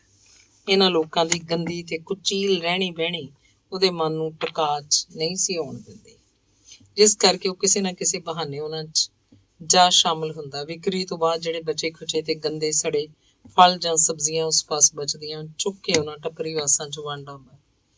ਮੰਗਤੂ ਵੱਲ ਉਹਨਾਂ ਲੋਕਾਂ ਦਾ ਝੁਕਾਅ ਦਿਨੋਂ ਦਿਨ ਵਧੇਰੇ ਹੁੰਦਾ ਜਾ ਰਿਹਾ ਸੀ ਤੇ ਕਦੀ ਕਦੀ ਜਦੋਂ ਉਹਨਾਂ ਪਾਸ ਜਾ ਕੇ ਕਈ ਤਰ੍ਹਾਂ ਦੀਆਂ ਗੱਲਾਂ ਸੁਣਾਉਂਦਾ ਤਾਂ ਉਹਦੀਆਂ ਗੱਲਾਂ ਨੂੰ ਬੜੇ ਖਿਆਲ ਨਾਲ ਸੁਣਦੇ। ਮੰਗਤੂ ਨੂੰ ਇਸ ਨਵੇਂ ਰੁਝੇਵੇਂ 'ਚ ਸੁਆਦ ਜਿਹਾ ਆ ਰਿਹਾ ਸੀ ਤੇ ਇਹਨਾਂ ਹੀ ਦਿਨਾਂ 'ਚ ਇੱਕ ਐਸੀ ਘਟਨਾ ਪੇਸ਼ ਆਈ ਜਿਹਦਾ ਫਲ ਰੂਪ ਉਹ ਕਿਸ਼ਨੇ ਵੱਲੋਂ ਕਈ ਉਪਰਾਮ ਹੋ ਗਿਆ। ਉਸ ਰਾਤ ਕੁਝ ਬੱਦਲਵਾਈ ਦਾ ਰੰਗ ਸੀ। ਕਈ ਦਿਨਾਂ ਤੋਂ ਮੰਗਤੂ ਕਿਸ਼ਨੇ ਵੱਲ ਨਹੀਂ ਸੀ ਗਿਆ, ਸੋ ਅੱਜ ਉਹ ਰਾਤ ਪੈਂਦੀਆਂ ਹੀ ਹੋਟਲ 'ਚ ਜਾ ਪਹੁੰਚਿਆ। ਕਿਸ਼ਨੇ ਨੇ ਗਿਲਿਆਂ ਉਲਾਂਭਿਆਂ ਦੀ ਬੁਛਾੜ ਸ਼ੁਰੂ ਕਰਤੀ। ਕਿਸ਼ਨਾ ਅੱਜ ਕੱਲ੍ਹ ਕੁਝ ਵਧੇਰੇ ਹੀ ਬੋਤਲ ਤੇ ਸਵਾਰ ਜਾਪਦਾ ਸੀ। ਹੋਟਲ ਦੇ ਕੰਮ ਤੋਂ ਵਿਹਲਾ ਹੋ ਕੇ ਮੰਗਤੂ ਸਣੇ ਆਪਣੇ ਕਮਰੇ 'ਚ ਬੈਠਾ ਉਸ ਨਾਲ ਗੱਪਾਂ ਮਾਰ ਰਿਹਾ ਸੀ ਤੇ ਨਾਲੋਂ ਨਾਲ ਆਪਣੇ ਆਰੰਭਣ ਵਾਲੇ ਬਿਜ਼ਨਸ ਬਾਰੇ ਕਈ ਤਰ੍ਹਾਂ ਦੀਆਂ ਸਕੀਮਾਂ ਪੇਸ਼ ਕਰੀ ਜਾ ਰਿਹਾ ਸੀ। ਉਹਦਾ ਬਾਰ-ਬਾਰ ਇਹ ਕਹਿਣਾ ਸੀ ਕਿ ਜੇ ਉਹਦਾ ਕੰਮ ਚੱਲ ਪਿਆ ਤਾਂ ਬਸ ਦਿਨਾਂ 'ਚ ਹੀ ਲਹਿਰ-ਬਹਿਰ ਹੋ ਜਾਏਗੀ। ਹੋਟਲ ਦੇ ਹੁਨਰ 'ਚ ਉਹਨੂੰ ਕਿੰਨੀ ਕੁ ਮੁਹਾਰਤ ਹੈ, ਇਸ ਮਜ਼ਮੂਨ ਉੱਤੇ ਉਹ ਬੜੇ ਲੰਮੇ ਚੌੜੇ ਦਮਗਜ਼ੇ ਮਾਰੀ ਜਾ ਰਿਹਾ ਸੀ। ਇਸੇ ਵੇਲੇ ਬਾਹਰੋਂ ਕਿਸੇ ਨੇ ਕਿਸ਼ਨੇ ਦਾ ਨਾਂ ਲੈ ਕੇ ਆਵਾਜ਼ ਮਾਰੀ। ਕਿਸ਼ਨਾ ਜਦ ਬੂਹਾ ਖੋਲ ਕੇ ਬਾਹਰ ਝਾਕਿਆ ਤਾਂ ਉਹਦਾ ਛੋਟਾ ਮਾਲਕ ਉਦੋਮਲ ਖੜਾ ਸੀ, ਜਿਹਨੇ ਇਸ਼ਾਰੇ ਨਾਲ ਉਹਨੂੰ ਬਾਹਰ ਸੱਦਿਆ। ਉਦੋਮਲ ਦੇ ਭਾਣੇ ਕਮਰੇ 'ਚ ਨਿਰਾ ਕ੍ਰਿਸ਼ਨਾ ਹੀ ਸੀ। ਮੰਗਤੂ ਜਿਸ ਥਾਂ ਬੈਠਾ ਸੀ ਇਹ ਬਾਹਰ ਖੜਿਆਂ ਨੂੰ ਦਿਖਾਈ ਨਹੀਂ ਸੀ ਦੇ ਸਕਦਾ। ਕ੍ਰਿਸ਼ਨਾ ਜਦ ਬਾਹਰ ਨਿਕਲ ਗਿਆ ਤਾਂ ਮੰਗਤੂ ਦੇ ਕੰਨੀ ਨਿੰਮੀਆਂ ਜੀਆਂ ਆਵਾਜ਼ਾਂ ਪਈਆਂ, ਦੇਖੋ ਕ੍ਰਿਸ਼ਨਾ, कल वो आ रहे हैं। कौन सेठ जी? अरे वही भूखे ठेकेदार दोनों। अच्छा, जमुना दास और उसका वो दूसरा साथी? हाँ हाँ वही, कमबख्त देने दिलाने को कुछ नहीं और माल मांगते हैं बढ़िया। अच्छा सेठ जी, तो फिर क्या, जैसा दाम वैसा काम। उसी छोकरी से कह देना, क्या नाम है उसका? कौन सी? अरे वो क्या है जो अपने मकान में रहती है, गोकुल बाला के, क्या बाला नाम है उसका? अच्छा अच्छा समझ लिया, शील बाला। हाँ हाँ शील बाला, बाली बाला। पर सेठ जी वो तो बीमार है आजकल, पहले भी एक दफा बुलाया था तो इनकार कर दिया उसने। अरे बीमार है तो फिर क्या है, इधर भी कौन सी किसी नवाब की सवारी आ रही है, सस्ते में काम बन जाएगा। बहुत अच्छा, तो अभी जाकर उसे बोल देना कल रात को ठीक 8:30 बजे पहुंच जाना चाहिए उसे यहाँ पर। बहुत अच्छा, अभी जाता हूँ जनाब। ਇਹ ਤੋਂ ਬਾਅਦ ਬੂਟ ਚਿਰਕਾਉਂਦਾ ਹੋਇਆ ਛੋਟਾ ਮਾਲਕ ਵਾਪਸ ਚਲਾ ਗਿਆ ਤੇ ਕਿਸ਼ਨਾ ਕਮਰੇ 'ਚ ਦਾਖਲ ਹੋਇਆ। ਇੱਧਰ ਮੰਗਤੂ ਨੇ ਜੋ ਕੁਝ ਸੁਣਿਆ ਸੀ ਇਹਦੇ ਅਸਰ ਨਾਲ ਜਿਵੇਂ ਉਹਦੇ ਜੁੱਸੇ 'ਚ ਰੱਤ ਜੰਮਦੀ ਜਾ ਰਹੀ ਸੀ। ਹੁਣ ਤੀਕ ਉਹਨੂੰ ਇੰਨਾ ਹੀ ਪਤਾ ਸੀ ਕਿ ਇਸ ਹੋਟਲ 'ਚ ਸ਼ਰਾਬ, ਕੋਕੀਨ ਆਦਿ ਚੀਜ਼ਾਂ ਦਾ ਵਪਾਰ ਹੁੰਦਾ, ਪਰ ਅੱਜ ਜਿਸ ਨਵੇਂ ਤੇ ਅਨੋਖੇ ਵਪਾਰ ਦੀਆਂ ਗੱਲਾਂ ਉਹਦੇ ਕੰਨੀ ਪਈਆਂ ਇਹਨੇ ਤਾਂ ਉਹਨੂੰ ਚਕਰਾ ਹੀ ਦਿੱਤਾ। ਕੀ ਗੱਲ ਸੀ ਕਿਸ਼ਨਿਆ? ਉਹਦੇ ਆਉਂਦਿਆਂ ਹੀ ਮੰਗਤੂ ਨੇ ਮਚਲਾ ਬਣ ਕੇ ਸਵਾਲ ਕੀਤਾ, ਕੌਣ ਸੀ? ਕੌਣ ਨਹੀਂ, ਐਵੇਂ ਇੱਕ ਮਾਮੂਲੀ ਜਿਹਾ ਕੰਮ ਸੀ ਮਾਲਕਾਂ ਦਾ। ਮਾਮੂਲੀ ਜਿਹਾ? ਮੰਗਤੂ ਹੱਸਿਆ। ਦਾਈਆਂ ਕੋਲੋਂ ਪੇਟ ਲੁਕਾਨਾ ਬੱਚੋ, ਮੈਂ ਸੁਣ ਨਹੀਂ ਲਿਆ ਸਾਰਾ ਕੁਝ? ਕੀ ਸੁਣ ਲਿਆ? ਕਿਸ਼ਨਾ ਸ਼ਰਮਿੰਦਾ ਹੋ ਕੇ ਹੱਸਿਆ। ਅੱਛਾ, ਮੰਗਤੂ ਨੇ ਟਿਚਕਰ ਦਾ ਤੀਰ ਛੱਡਿਆ, ਇਹੋ ਜਿਹੇ ਕੰਮ ਵੀ ਹੁੰਦੇ ਨੇ ਤੁਹਾਡੇ ਹੋਟਲ 'ਚ?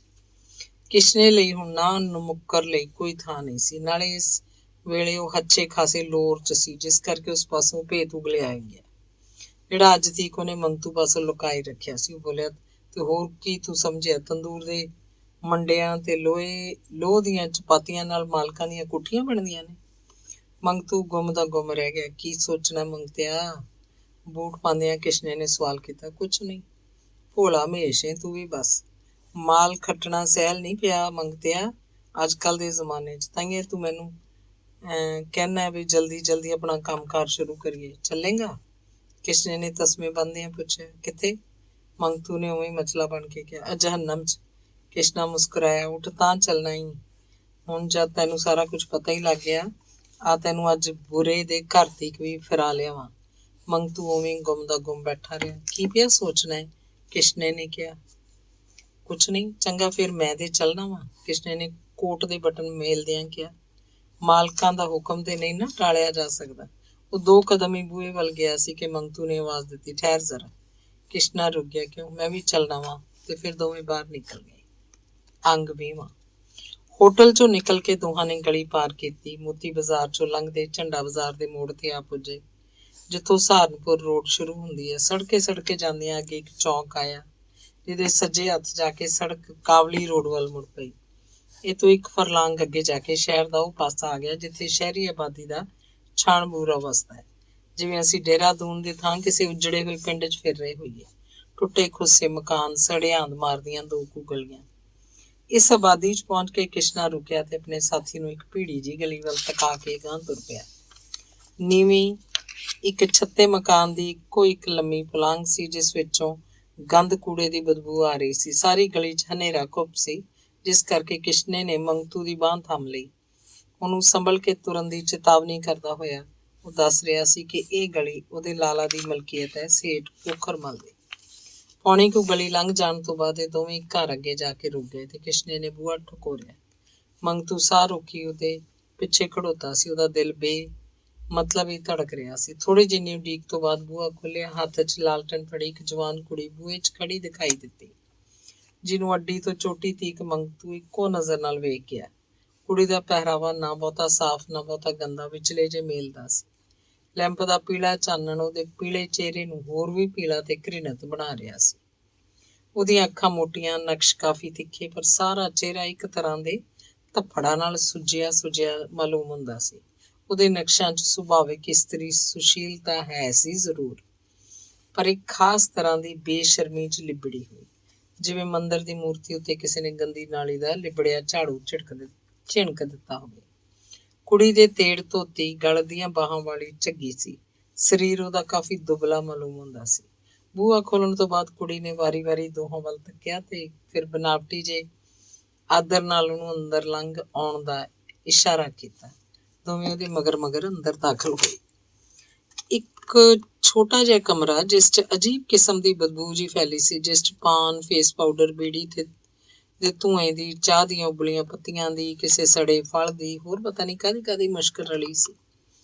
ਤੇ ਇਹਨਾਂ ਬਹੁ-ਭਾਂਤੀ ਮੁਸ਼ਕਾਂ ਨੂੰ ਕੱਚੇ ਫਰਸ਼ ਤੇ ਸਲਾਬੇ ਤੇ ਗੰਦੀ ਨਾਲੀ ਦੀ ਬਦਬੂ ਨੇ ਰਲ ਕੇ ਹੋਰ ਵੀ ਅਸਹਿ ਬਣਾ ਦਿੱਤਾ ਸੀ। ਕਮਰੇ 'ਚ ਇੱਕੋ ਇੱਕ ਢਿੱਲਾ ਜਿਹਾ ਮੰਜਾ ਸੀ, ਜਿਹਦਾ ਵਿਛਾਉਣਾ ਮੈਲਾ ਹੋਣ ਕਰਕੇ ਸਮਝਣਾ ਮੁਸ਼ਕਲ ਸੀ ਕਿ ਉਹ ਦਰੀ ਹੈ ਜਾਂ ਖੇਸ ਹੈ ਜਾਂ ਚਾਦਰ ਹੈ। ਬੈਠ ਜਾ ਮੰਗਤਿਆ, ਕਹਿ ਕੇ ਕਿਸ਼ਨਾ ਬਿਨਾਂ ਕਿਸੇ ਹਿਚਕਿਚਾਹਟ ਮੰਜੇ ਤੇ ਬੈਠ ਗਿਆ, ਪਰ ਮੰਗਤੂ ਮੰਜੇ ਦੀ ਥਾਂ ਕੋਲ ਪਈ ਇੱਕ ਮੈਲੀ ਜੀ ਤਰਪਾਈ ਤੇ ਬੈਠ ਗਿਆ। ਕਹੋ ਕੈਸੇ ਆਣਾ ਹੁਆ ਕਿਸ਼ਨਾ ਸੇਠ? ਕੁੜੀ ਨੇ ਬਨਾਵਟੀ ਜੀ ਮੁਸਕਰਾਹਟ ਬੁੱਲਾਂ ਤੇ ਲਿਆਉਂਦਿਆਂ ਉਸ ਵੱਲ ਤੱਕਿਆ। ਲਾਲਟੈਨ ਉਹਨੇ ਅੰਗੀਠੀ ਦੇ ਵਧਾ ਤੇ ਟਿਕਾ ਦਿੱਤੀ ਤੇ ਆਪ ਭੁੰਜੇ ਵਿਛੀ ਹੋਈ ਚਟਾਈ ਤੇ ਬੈਠ ਗਈ। ਆਪਣੇ ਨਾਂ ਨਾਲ ਸੇਠ ਵਿਸ਼ੇਸ਼ਣ ਸੁਣ ਕੇ ਕਿਸ਼ਨੇ ਦੇ ਦਿਲ ਨੂੰ ਗੁੱਝੀ ਜੀ ਖੁਸ਼ੀ ਹੋਈ। ਉਹਨੇ ਮਾਣ ਨਾਲ ਮੰਗਤੂ ਵੱਲ ਤੱਕਿਆ, ਜਿਵੇਂ ਉਹਨੂੰ ਕਹਿ ਰਿਹਾ ਹੋਵੇ, ਵੇਖਿਓ ਮੇਰੀ ਇੱਜ਼ਤ। ऐसे ही चले आए। तो उन्हें मंगतू वाल तकाने क्या ये है मेरे दोस्त मंगत राम, यहाँ पर होटल खोलने की तैयारी कर रहे हैं आजकल। तो फिर झाटी वो अपने असल मजमून वाला है। अच्छा तो मिस बाली, आज तुम्हें एक तकलीफ देने आया हूँ। कहो, बाली ने अनमन्ने जे रौन पूछा। सेठ ने याद किया, तुम्हें कल रात 8:30 बजे आना होगा। बाली के चेहरे ते गिलानी ते उपेक्षा दे भाव सी। सेठ जी की बड़ी मेहरबानी, पर उनको बोल देना कि अभी कुछ दिन में कहीं आने जाने की नहीं। क्यों? बीमार जो हूँ तुम्हें तो मालूम है। अरे छोड़ भी नखरे, भली चंगी दिखती है। जब भी फरमाइश आती है तभी बीमारी का बहाना लगाकर टाल देती है। ऐसे कैसे चलेगा? ये ले। ते किशने ने जेब चों एक नोट कट के उस वाल बताया, ਉਹਦੀ फीस अथवा पेशगी ਵਿੱਚ। पर बाली ने नोट वाल हाथ नहीं ਵਧਾਇਆ। ਉਵੇਂ ਵਿਰੋਧੀ ਰੰਗ 'ਚ ਬੋਲੀ, ਨਹੀਂ ਸੇਠ, ਕਹਿ ਜੋ ਦਿਆ ਕਿ ਬਿਮਾਰ ਹੋ। ਕਿਸ਼ਨੇ ਨੂੰ ਇਹ ਇਨਕਾਰ ਸਖਤ ਅਸਹਿ ਜਾਪਿਆ। ਆਪਣੇ ਦੋਸਤ ਦੇ ਸਾਹਮਣੇ ਇੰਨਾ ਨਿਰਾਦਰ ਸਹਾਰਨਾ ਉਸ ਲਈ ਬੜਾ ਮੁਸ਼ਕਲ ਸੀ। ਉਹ ਤੈਸ਼ 'ਚ ਆ ਗਿਆ। कैसी बहकी बातें करते हो तुम? जानती हो सेठ नाराज हो जाएंगे तो इसका क्या नतीजा होगा? जानती क्यों नहीं, मगर पागल ना बन बाली, तुम्हें मालूम है छोटे सेठ की तबीयत कितनी सख्त है। एक दफे जिस पर बिगड़ जाए फिर उसकी टिबरी टैट करके छोड़ते हैं। ਤੇ ਜਦ ਧਮਕੀ ਦੀ ਵੀ ਬੇਅਸਰ ਹੋ ਗਈ, ਬਾਲੀ ਨੇ ਨੋਟ ਨੂੰ ਹੱਥ ਨਾਲ ਛੁਆਇਆ ਤਾਂ ਕਿਸ਼ਨੇ ਦਾ ਕ੍ਰੋਧ ਬੇਕਾਬੂ ਹੋ ਗਿਆ। ਉਹਨੇ ਗੁੱਸੇ ਨਾਲ ਨੋਟ ਨੂੰ ਜੇਬ 'ਚ ਤੁੰਨਦਿਆਂ ਕਿਹਾ, ਅੱਛਾ ਦੇਖਾ ਜਾਏਗਾ। ਉਹਨੇ ਮੰਗਤੂ ਵੱਲ ਤੱਕ ਕੇ ਕਿਹਾ, ਚਲੋ ਮੰਗਤ ਰਾਮ ਜੀ ਚੱਲੀਏ। ਆਪਣੀ ਰੋਜ਼ੀ ਖਤਰੇ 'ਚ ਪਾਣ ਤੋਂ ਛੁੱਟ ਸੇਠ ਦੀ ਕਰੋਪੀ ਦਾ ਸ਼ਿਕਾਰ ਬਣਨਾ ਸ਼ਾਇਦ ਬਾਲੀ ਨੂੰ ਨਹੀਂ ਪਾਇਆ।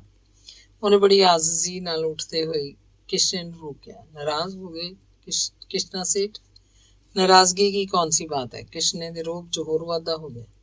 शहर में छोकरियों की कमी नहीं है भाले, तुमसे 1000 गुना अच्छी खड़ी है, जिसे चाहो कान से पकड़ कर ला सकता हूँ। एक तुम ही नहीं हो इस शहर में। ऐसा नहीं सेठ, बाली गिड़गिड़ान वर्गे लहजे च बोली, बीमार ना होती तो सिर के बल चल कर जाती तुम्हारे कहने से। भाई तुम जानो तुम्हारा काम, कह के किशना परतिया ही सी कि बाली गां वधी। अच्छा लाओ। अपने दोस्त के सामने एक नाचीज कुड़ी पासों हेठी करवा के किशने दे दिल नूं जिहड़ी असह तकलीफ हो रही सी, वो सारी इस अच्छा लाओ वाक ने पूरी कर दी। ले ठीक 8:30 बजे कल रात, कहंदियां किशने ने नोट दोबारा ਉਹਨੂੰ ਫੜਾ ਦਿੱਤਾ ਤੇ ਫਿਰ ਦੋਵੇਂ ਬਾਹਰ ਨਿਕਲ ਗਏ। ਜਿੰਨਾ ਚਿਰ ਕਿਸ਼ਨੇ ਤੇ ਬਾਲੀ ਦੀਆਂ ਗੱਲਾਂ ਹੁੰਦੀਆਂ ਰਹੀਆਂ, ਮੰਗਤੂ ਤੌਰ ਬਤੌਰਾ ਕਦੀ ਇੱਕ ਵੱਲ ਕਦੀ ਦੂਜੀ ਵੱਲ ਤੱਕੀ ਗਿਆ ਤੇ ਉਹਨਾਂ ਦਾ ਵਾਰਤਾਲਾਪ ਸੁਣੀ ਗਿਆ। ਸ਼ਾਇਦ ਉਹ ਇਸ ਵੇਲੇ ਆਪਣੇ ਆਪ ਨੂੰ ਇੱਕ ਐਸੀ ਦੁਨੀਆ 'ਚ ਖੜਾ ਮਹਿਸੂਸ ਕਰ ਰਿਹਾ ਸੀ ਜਿਹੜੀ ਇਹ ਤੋਂ ਪਹਿਲਾਂ ਕਦੀ ਵੀ ਉਹਦੀ ਦ੍ਰਿਸ਼ਟੀ ਗੋਚਰ ਨਹੀਂ ਸੀ ਹੋਈ।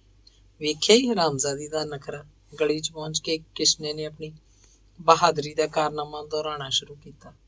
ਪਰ ਯਾਰਾਂ ਨੇ ਵੀ ਕੱਚੀਆਂ ਗੋਲੀਆਂ ਨਹੀਂ ਖੇਡੀਆਂ ਹੋਈਆਂ। ਮੈਂ ਨਾ ਲੋਕਾਂ ਦੀ ਰਗ ਰਗ ਤੋਂ ਵਾਕਫ ਹਾਂ ਮੰਗਤੇ। ਇਹ ਵਿਚਾਰੀ ਕਿਹੜੇ ਬਾਗ ਦੀ ਮੂਲੀ ਏ, ਬੜੀਆਂ ਬੜੀਆਂ ਖਰਾਂਟਾਂ ਨੂੰ ਸਿੱਧਿਆਂ ਕਰ ਲਈਦਾ। ਪਰ ਮੰਗਤੂ ਦਾ ਧਿਆਨ ਉਹਦੀਆਂ ਗੱਲਾਂ ਵੱਲ ਨਹੀਂ ਸੀ। ਜਿਸ ਘਿਨਾਉਣੇ ਦ੍ਰਿਸ਼ ਨੂੰ ਹੁਣੇ ਤੱਕ ਕੇ ਆ ਰਿਹਾ ਸੀ, ਉਹਦੇ ਖਿਆਲਾਂ ਨੇ ਉਹਦਾ ਸਾਰਾ ਅੰਦਰ ਮੱਲਿਆ ਹੋਇਆ ਸੀ।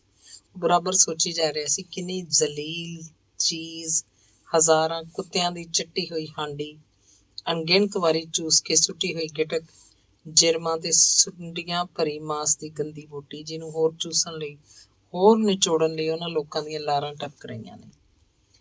ਹੁਣ ਇਹ ਦੋਵੇਂ ਗਲੀ ਚੋਂ ਨਿਕਲ ਕੇ ਮੁਕਲੇ ਮੈਦਾਨ 'ਚ ਲੰਘ ਰਹੇ ਸੀ ਤੇ ਕਿਸ਼ਨਾ ਬਰਾਬਰ ਆਪਣੀਆਂ ਸ਼ੇਖੀਆਂ ਵਗਾੜਦਾ ਜਾ ਰਿਹਾ ਸੀ। ਅਸਲ 'ਚ ਕੰਮ ਭਾਵੇਂ ਹੈ ਐਸਾ ਵੈਸਾ ਹੀ, ਪਰ ਆਮਦਨ ਇਸ ਕੰਮ 'ਚੋਂ ਅੰਨੀ ਹੁੰਦੀ ਹੈ। ਸੇਠ ਕੋਈ ਮੁੱਢ ਕਦੀਮੀ ਦਾ ਅਮੀਰ ਤਾਂ ਨਹੀਂ ਮੰਗਤਿਆ। ਭੁੱਖਾ ਮਰਦਾ ਹੁੰਦਾ ਸੀ ਅੱਜ ਤੋਂ 10 ਵਰ੍ਹੇ ਪਹਿਲੇ। ਕਹਿੰਦੇ ਨੇ 2 ਵਾਰ ਦਿਵਾਲਾ ਕੱਢ ਚੁੱਕਾ ਵੇ। ਵੇਖ ਲੈ, ਜਿੱਦਣ ਦਾ ਹੋਟਲ ਖੋਲਿਆ ਸੋ ਲਹਿਰ ਬਹਿਰ ਹੋ ਗਈ। ਮਕਾਨਾਂ ਤੇ ਮਕਾਨ ਉਸਾਰੀ ਜਾਂਦਾ, ਪਰ ਬੜੇ ਭੇਦ ਦਾ ਕੰਮ ਹੈ।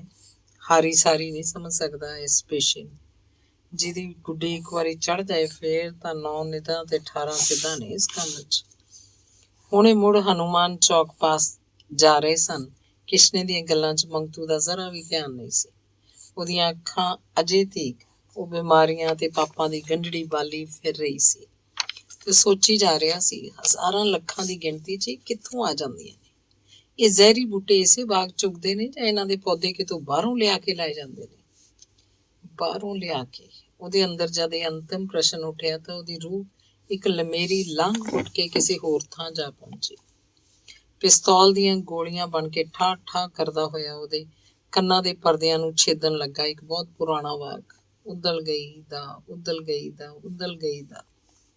ਤੇ ਕੰਨਾਂ ਥਾਣੀ ਧੱਸਦੀਆਂ ਹੋਈਆਂ ਇਹ ਗੋਲੀਆਂ ਉਹਦੇ ਹਿਰਦੇ ਤੀਕ ਜਾ ਪਹੁੰਚੀਆਂ। ਉਹਦੇ ਅੰਦਰ ਦੀਆਂ ਉਹ ਚਿਰੋਕੀਆਂ ਲਾਟਾਂ ਜਿਹੜੀਆਂ ਇੱਧਰ ਕੁਝ ਚਿਰ ਤੋਂ ਮੰਦ ਪੈ ਗਈਆਂ ਸੀ, ਨਵੇਂ ਸਿਰੇ ਭੜਕ ਉੱਠੀਆਂ ਤੇ ਉਹਦਾ ਅੰਗ ਅੰਗ ਝੁਲਸ ਉੱਠਿਆ।